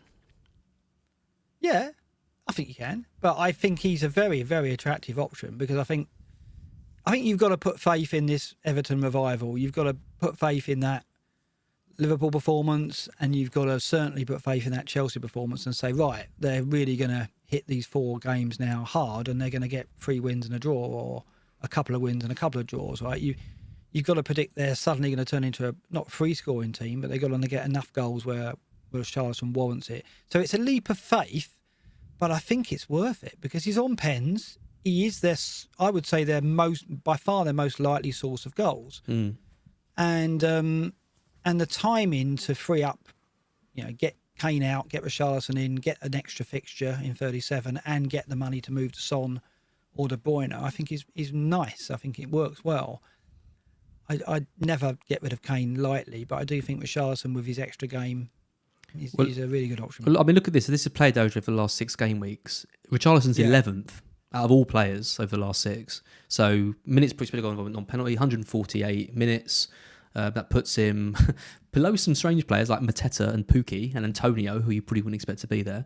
But ahead of the likes of Watkins, like we've mentioned, way ahead of the likes of Kane, Nketiah, Gordon, De Bruyne.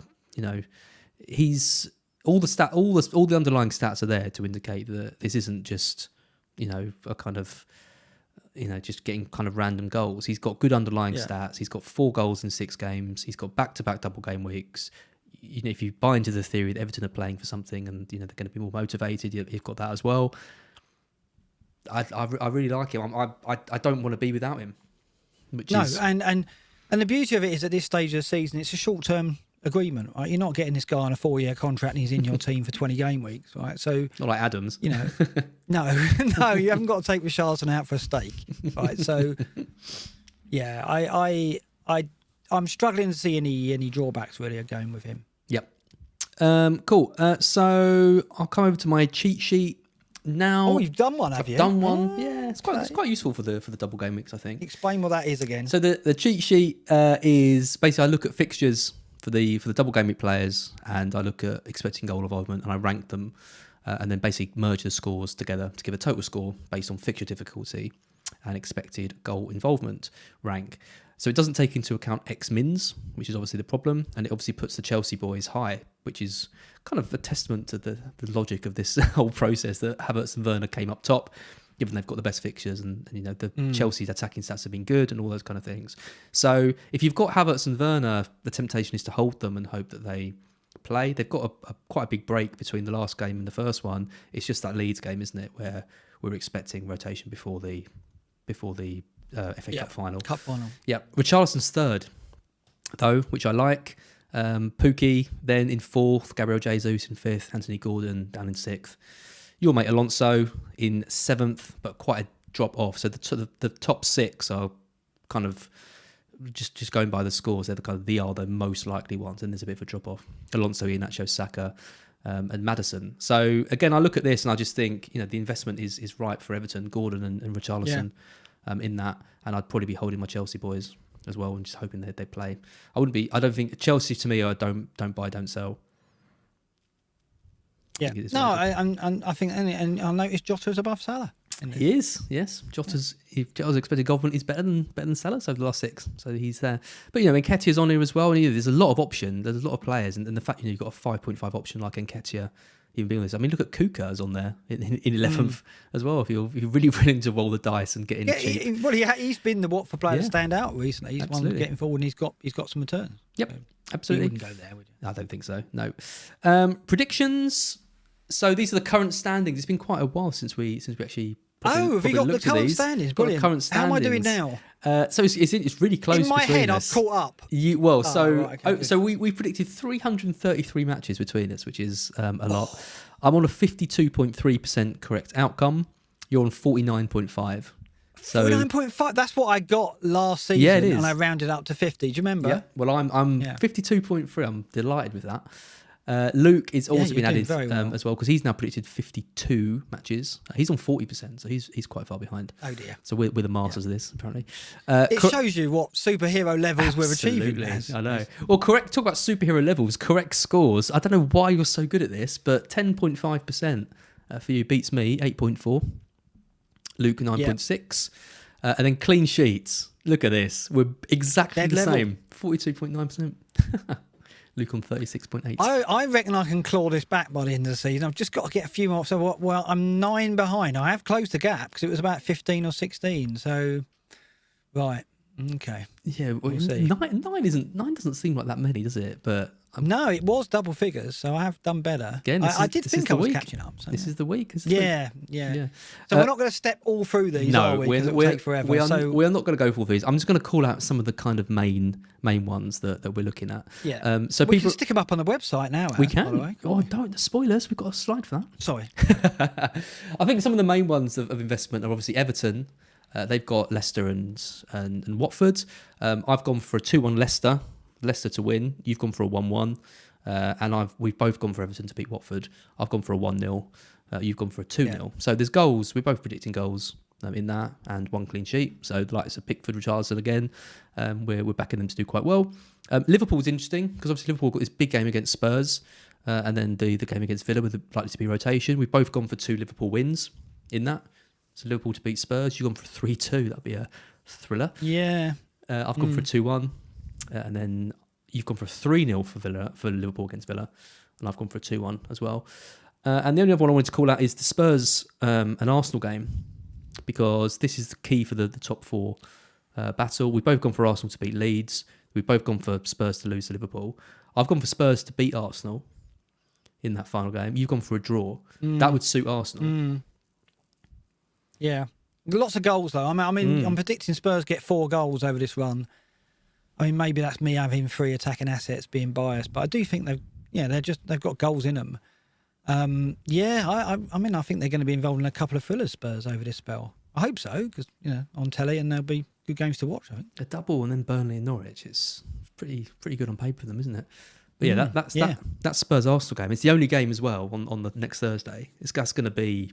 I mean, Delia will be watching that, and I imagine behind the sofa. Absolutely humdinger. Yeah.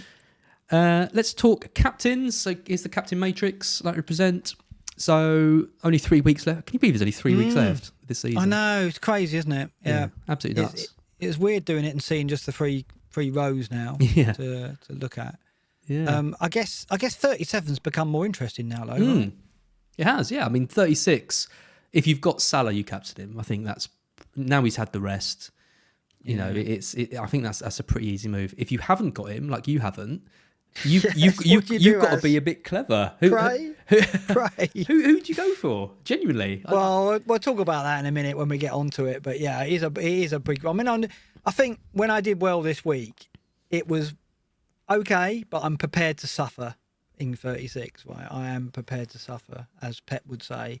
So it's like I've had my good first half. Second half, I'm going to suffer, I think. So, but then I come out of this with 3 Spurs against Burnley and Norwich. So I like to think that I will have to take a hit this week, lose some ground, and then hopefully, if I hold my 3 Spurs, and more on that in a bit, I'll recover it in 36, 37, 38. Because we got Salah as the primary candidate, but I mean, when you look at the differential options, I mean, there's some big names in there. I mean, you've got De Bruyne with a double, Newcastle, Wolves, and Foden as well. Obviously, you've got Son and Kane with Liverpool and Arsenal. I mean, you know what?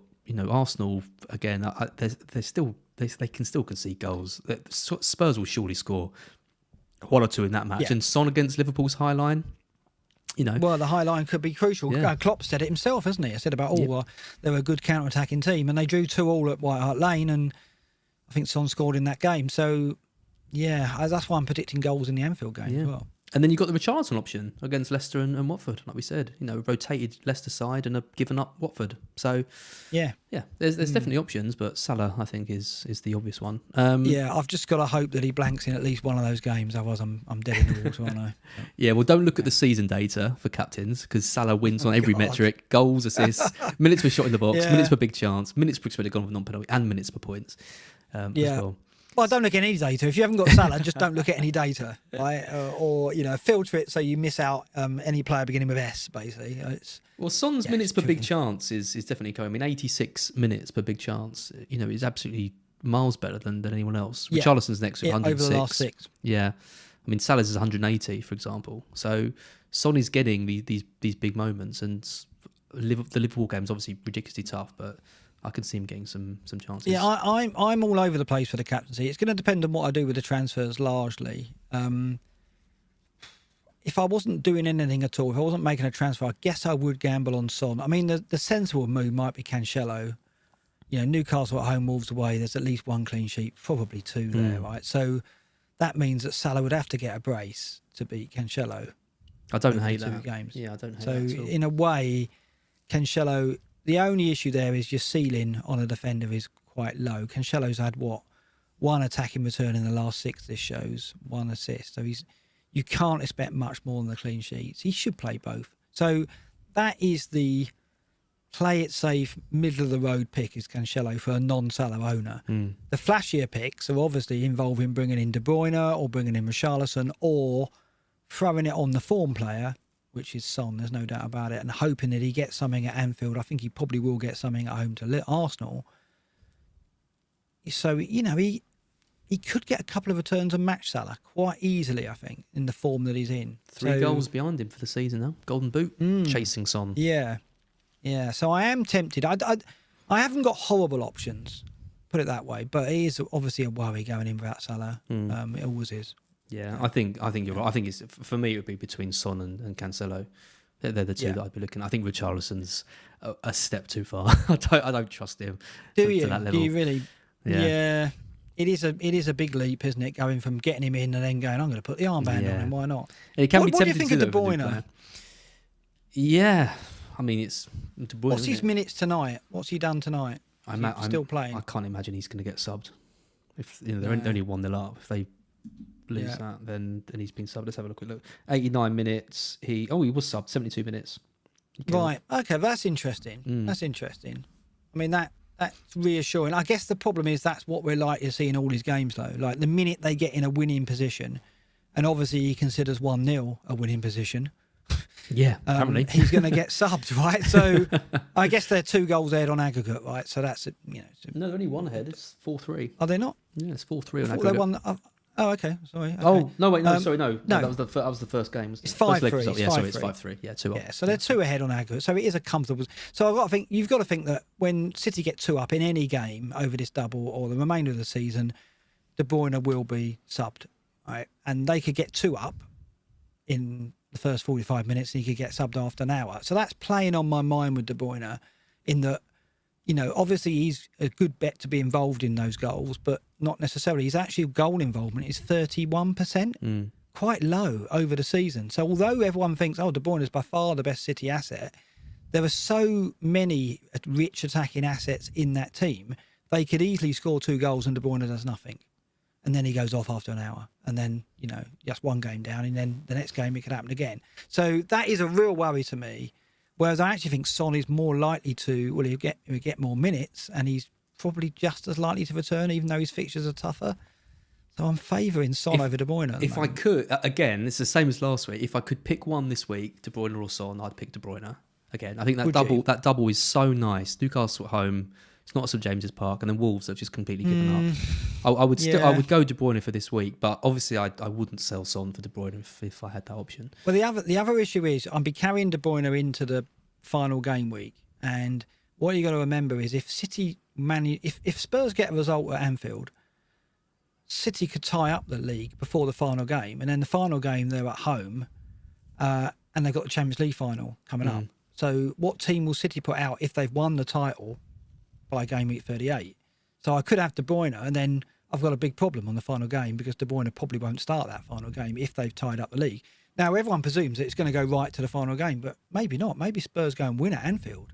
That's not out of the realms of possibility. So, look at the results they've had against City. And Yeah. So we've got to consider that if you're buying De Bruyne, bear in mind that 38 could be a problem. And equally, it could be if it goes the other way in Liverpool. But it's an easy move down to Son. I've got Son already, though. Yeah, I know you have. Yeah, I know. But my point is, if you're buying one of De Bruyne or Son, going into this, I guess so. You can get De Bruyne for this week and then quite easily move now because he's like. So it's interesting. If you didn't have Son, you'd go De Bruyne over Son this week, would you? Yeah, I would. And I mean, again, it's a large part of that's because I've got Kane and Kulusevski in place. Right, yeah. But Kane is really, really frustrating because Kane should be, Kane's a lot of money. And the fact I'm not confident on him is, and my fear, if I didn't have either, I'd be much more worried about Son than I would be about Kane. Yeah. So you're going to get return from Kane. I mean, there's no way Son scores over these 2 games and Kane gets nothing. I don't believe. Yeah, but you would have said that 4 weeks ago, and look at the difference between them. It's the big difference. It's been horrendous. Looking at opponents, looking at over the season, Leeds are the bottom team for this, but they have improved a little bit lately. Yep. But this is where Richarlison stands out. If you look at the opponents that he's got, he's got Leicester and Watford. And if you look at the last 6 matches, they are 2 of the bottom 3. And the season as well. Yeah. So that's why I think, I don't know, Richarlison is hard to trust, but the fixtures certainly suggest he's got the easiest double. So it's not out of the realms of possibility to go to him with the captaincy. I'm not ruling it out yet. It is interesting because to me, Wolves have completely fallen apart given their performances lately. But the underlying stats aren't terrible. I mean, their season data is 63.2 minutes per XG conceded. It's now 68.3. So over the last 6. So it's not like they've dropped off a cliff suddenly. But I don't back them at all anymore because they just look. I mean, Brighton. It's the first time they've conceded more than 2 goals against Brighton. By the way, my dad called that. He called a 3-1 Brighton. Good old Chris. He called 3-1 Brighton. I went, there's no way Brighton scored 3 goals or Wolves concede it. And he nailed it. So well done, Dad. But no, you are right. I'm surprised the date's not worse. Yeah, this is a classic eye test wise. I can see Wolves conceding 4 or 5 goals against Man City if they turn up. But underlying stats wise doesn't indicate that that's going to be the case. No. But we will see. Okay. We're doing all right for time. We're on 100 minutes. We've kept a good pace. We have. We're going to look at our teams now. We are indeed. Do you want to do mine or yours first? Let's do yours first. Do mine first? Yeah, I don't know. I genuinely could actually use some help this week because I'm worried about this 1K finish. I know it's a nice position to be in, but after the season, those diamond slippers pinching again. Well, you come this far, don't you? And you don't want to lose it in kind of the last 3 weeks. So my team at the moment is Ramsdale in goal, Grimsdale, Trent, Robertson, Cancelo, Cash. I'm happy with that. Those 4, to be honest. Salah, Saka, Barnes is a problem. Kulusevski, Kane, and steak-eating extraordinaire Che Adams in my side.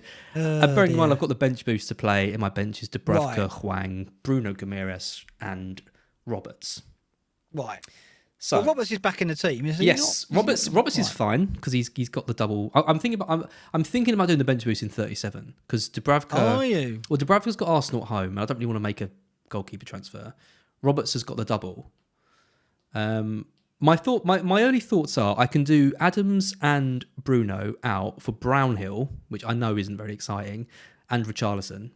So that gets me Richarlison. And I know Brownhill's actually been all right under Penny. Yeah, gets forward now, yeah. And he's 4.3 million and he's cheap. I'm not knocking that. So that's a -4. So that but I'd have to do if either of those players goes up, I can't do it. I've got the exact money to do it. Or I do Kane and Barnes out for Son and Richarlison. But then that doesn't help my bench even slightly, because then I'm still stuck with Adams, Hwang, and Bruno. By the way, Real Madrid have taken it to extra time with 2 last-minute goals. You are joking. No, I'm not joking. Benzema? So, yeah. So suddenly it really has... What? There was like 1 minute left. I know. Shocking, isn't it? Yeah. What drama. Rodrigo. I mean, why would anyone be watching that over this? I just don't get it. No. We've already ruined so many evenings. Yeah, I hope no one's watching this, recording it. No, surely they wouldn't do that. That would be silly. I mean, that's loyalty for you, but no. What would I do? Yeah, I mean, Adams has got to go, isn't he? Bruno's got to go as well. I think that's... You've got a few problems, haven't you? Because, I mean, I'm looking at this thinking we don't keep Robertson with just one game, but you're going to have to. I think that's a given. Well, I want him for the season anyway. Like, even this is one game between other. I mean, Hwang's got Norwich in 37, and I know he's rubbish, but it is Norwich. I guess the worry in 37 is if there is any rotation, and I use the bench boost chip, then I don't get any benefit from it. But I also just think, I said a couple of weeks ago, I was just gonna chuck the bench boost away because it's not even worth. Really... I don't think you should base any transfer strategy on the bench boost. No. So I think what I'm going to do is Adams and Goalkeepers out for Richarlison and Brownhill. Yeah, and I think Richarlison priority is good. And I'll be bench boosting. And this is why people hate the bench boost chip, because my bench boost will be Dubravka at home to Arsenal, Hwang, who hasn't, I don't think, ever got a return in FPL, or if he did, it was in about game week 5. I think I got an assist off him. Did you? Did you have him as well? Yeah, I had him for a bit, and he did what Podence did. He got me an assist, and then absolutely died from that point on. Yeah. Amazing. So yeah, I'll be bench boosting him, Hwang, Josh Brownhill, who was the pre-season favourite, who did absolutely nothing. Yeah. And Roberts, who lost his place briefly for a bit and is now come back. It's a bit of a... It's not glamorous, is it? It's not glamorous at all. But at least Amity is not there anymore. Anyway. Just get it done, though. Just get it done. But I think the Richarlison moves the way to go, isn't it? Get rid of Che. He ate your food, but then didn't deliver your points. And what can you do? So that means no Son then, between now and the end of the season. Because I'm not going to sell Salah, and I'm probably not going to take a -4 to get rid of Kane. So that's going to be what could possibly go wrong? Oh, surely Kane does something. Just anything. Yeah. Just anything. Let's take a look at your team. So you've got Foster in goal, Trent, Robertson, Cancelo. Sace is still knocking around. Son, Saka, Kulusevski, Coutinho, Kane, and your best friend Weghorst is there. Your bench is even worse than mine, but luckily you haven't got the bench boost to play with Pope, Broja, Podence, and Cher. You say my team's got some issues. You've got Weghorst, Sace, Foster. All over the shop. All over the shop. I look at this and I think, what don't I like? I don't like Foster. I don't like Robertson. I don't like Sace. I don't like Weghorst. I don't like Coutinho. Don't like Broja. Don't like Podence. And I don't like Shah. So I've got about 8 players I want rid of, really. I mean, if only there was a chip that I could use to get rid of those players. But, you know. For 1 week only, yeah. They really need to change this FPL game. Yeah, what am I going to do? I honestly have played around with a 16-point hit and crazy things like that. Everything's pointing to just do a simple Podence to Gordon, Broja to Richarlison. Simple. Job done. And bench Weghorst and Sace. Yeah. And take the fact that Robertson only plays 1 game. Take the fact you've got Foster, who's going to be 4 or 5 points at the most. I might do a -8 and go Foster to Pickford. Pope to Pickford. Get rid of, because I can't afford Foster to Pickford. So I could do Pope to Pickford to get me a better keeper for this week, and also get Pickford with 2 home games in 37, whereas Pope's fixtures aren't brilliant. So I think Pickford is probably a better bet than Pope over the next 2 game weeks, given he's got the extra fixture, better fixtures than Foster, and he's got better fixtures than Pope in 37. So I think I can swallow a -4 for that. So then that would be a -8 with 3 Everton players coming in. Do I need to be on extra medication? How many have you taken? have I been taken over by FBL Prince here? You're spending too much time on your serial killer board, trying to work out all the Liverpool lineups. You've lost 3 your mind. Everton players in. So that's one. That's one. And I've referred to the models, and the models say, "Oh yeah, that's the thing to do, Mark. Do that, Mark. Yeah, if you can't get Salah, do that." First of all, they say get Salah, you idiot, and then they go, "Oh no, that move's all right." That was. The other thing I'm looking at is Kane out for Richarlison, and then Podence to De Bruyne. Oh, that's what do you think to that? That's powerful. Yeah. So Kane out. But then that means Charlton, playing one of Podesta. Say's or Weghorst. Yeah, but I wouldn't stop there, would I? I wouldn't stop there. I don't know what I'd have to, I think I've got the money to get Alonso for Say's as well. Oh, yeah, you haven't got Alonso. I would go a -8. No. So De Bruyne could come in, which would involve getting Kane, and that would be at least a -8, maybe even up to a -16, because it involved getting Foster out for Pickford, getting Robertson out for Van Dijk, getting I think it's Coutinho out for Jota. There's like a whole string of moves there that. And part of me thinks, well, I got 75 points last week. Shall I just throw 16 of those at something crazy and hope it comes in again? Because what have I got to lose? I'm 90k in the world. I'm not playing for anything. Well, you're in the top 100k. It's not bad, is it? Yeah, I know. But I mean, I'm not gonna put this season down as one of my successes. It's not gonna be on my FBR royalty money, is it? Right? So you know what I thank Merch for that again. What am I going to do? I don't know. So I could do anything. I could go absolutely crazy. The most sane I'm going to be is bringing in 3 Everton players. Now, how sane is that? That's pretty mad, right? That's the sane. Yeah, that's the sane option. That's the sane option. Yeah. So look out for my team sheets. On you've stolen my Saturday graphic. morning. I noticed. I know. Thanks for that. By the way, yeah. I thought you might. Josh I is a nice thought guy, you might isn't change it a little bit, like Well, not copying my homework. It's up to Josh. I will do a little bit with that, but yeah, I'm going to do something mad. So yeah, watch this space. Are you gonna? I bet you just do like Pope to Pickford, and it's really boring. No, I won't. No, I really want to get Jota in because I really fancy him over Coutinho, and if I got Jota in, I'd put the armband on him. So how's about that? That is wild. I'm invested in that. Let's do that. Yeah, well, I think I will. I will just to go out in a blaze of glory, basically. Well, you said you were getting De Bruyne last week, and then you got Son. So you're already lying to all of our subscribers. Oh yeah, that can get me into trouble. Not anyone's listening to you this season. Yeah, no, exactly. I can say whatever I like because no one's going to go with it anyway. No one's copying my team. I know that's been going on recently. There probably are some people copying the team, but they're bloody furious. Yeah, probably. I want my money, but oh no, you don't charge, do you? Oh, well, never mind. Yeah, anyway. Lovely. Oh, I hope you do something crazy.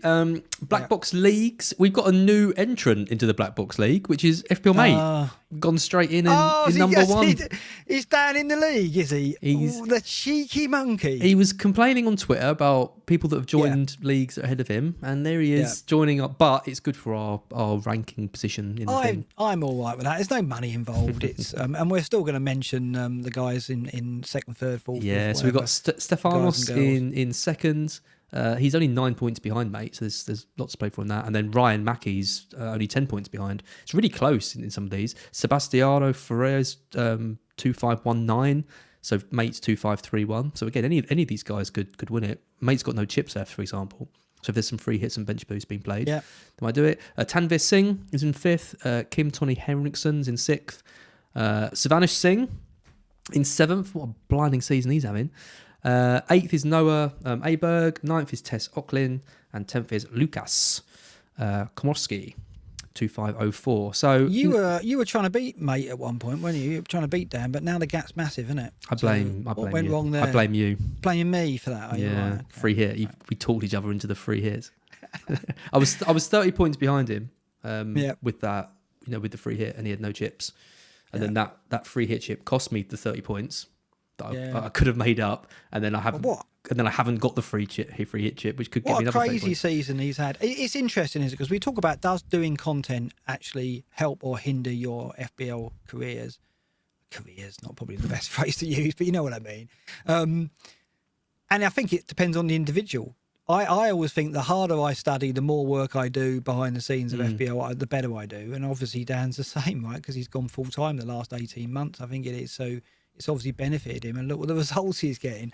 But others say that the more content they do, the more I think it helps, unless you're trying to do things just to be interesting and to make yourself look clever. and exciting. Who would do that? Who would do crazy wild picks to make themselves look interesting? You've got to. As you do a -12 to get Jota and 3 over 2. Yeah, exactly. You basically just described me in 10 words. And you think to that. Yeah, I know. I think if you do the research and you go on things and you say what the kind of logical things are, and then you stick with them, you tend to do well. I mean, I've done all right since I've been doing this kind of stuff. I had a pretty poor season last year, but my pretty poor season was like 150k or something. And I know that's not, there's people out there who finished on low. I mean, General, for example, he had like a 500k season, didn't he? So like, it doesn't always work out like that. But I think generally speaking, if you're putting more time into something, you expect to do all right. And if you're making content, you're putting more time in than anyone probably. So yeah. Benzema's just scored from the spot, and looks like City have lost. Crazy. Absolutely crazy. How have we missed that game? Oh dear. Whoops. Well, you had nothing exciting yesterday with Forest. Well, I did. But yeah, I mean that probably makes me think. Well, maybe De Bruyne is the way to go then, because there's no chance he's going to miss 38 now. No, he plays every game now, and he's got to play every game, hasn't he? Yeah. So that's massive. Absolutely massive. Yeah. Apprentice League. I'm winning. How many points am I ahead of you now? 180. Oh, let's not dwell on that. I can't see because I haven't got my glasses, so that suits me nicely. But you pulled away from Natalie. Yes. You are now 4. I'm going to beat Natalie, who's never played the game before, who knew nothing about football before this season, and I'm going to beat her. What a victory that is. Am I right to celebrate that? You haven't won yet. I think she might have some chips left. I'm going to definitely record that bit. No, don't clip that. No, I can't celebrate that, can I? I mean, Natalie's done brilliantly, though. I mean, amazing. Absolutely brilliant. Yeah, and she stayed really invested and stuff. Yeah, it's great. And yeah, I think like we've said a couple of times, it's a shame we haven't done more with them this kind of season, but it's been a COVID got in the way, didn't it? Turbulent season for lots of different reasons. I'll tell you what I'm going to do. I'm going to get back in touch with Henry, and then we're going to change his season around next season. We're going to get him engaged a lot more and see if he has a better season, because hopefully he wants to play next season. Unless he's just like, I hated it. Yeah, absolutely. Stop messaging me. yeah. I've blocked you on this. Can I block you on WhatsApp as well? Yeah, sorry. Yeah. Nice. Looking at the FDR. So this is just the only 3 game weeks left, which I still can't quite get my head around. You've got Leicester with great fixtures, but rotation, Everton as well. These are the teams you want to be investing in. I mean, Palace have got Watford at home in 36 and they're double in 37. We haven't really spoken too much about the likes of Zaha, for example, but he's going to be in a lot of free hit sides. Free hits, yeah. I imagine, even though he's got the single and free hits in 37 as well, he'll be really popular. Actually, he probably won't be many free hits for 36, really, because he hasn't got the double, but he's someone that people might be looking to buy. And then you've got Chelsea. I mean, Chelsea's games on paper, I mean, Wolves, Leeds, Leicester, Watford, it doesn't get any better than that. But then they've obviously got the FA Cup final in. And Cities aren't bad either. Newcastle, Wolves, West Ham and Villa. And if they are getting knocked out, then we're going to see some investment in. I mean, I wonder whether, he's taken De Bruyne off here with 72 minutes and they've gone and lost.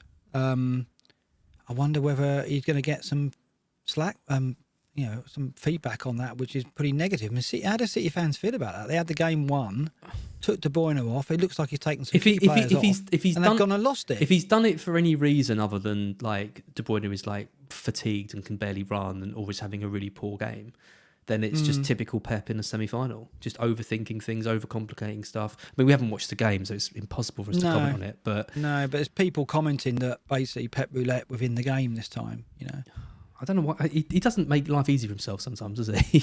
And I wonder whether that's going to knock on to the league, and now whether we'll see him be less, go strong, go big, go strong for the final games now, or don't risk rotation and keep players on the pitch to make sure you win games. Maybe I don't know. It's a theory, I guess. After this, it's going to be a shock to them. It is. Yep, absolutely.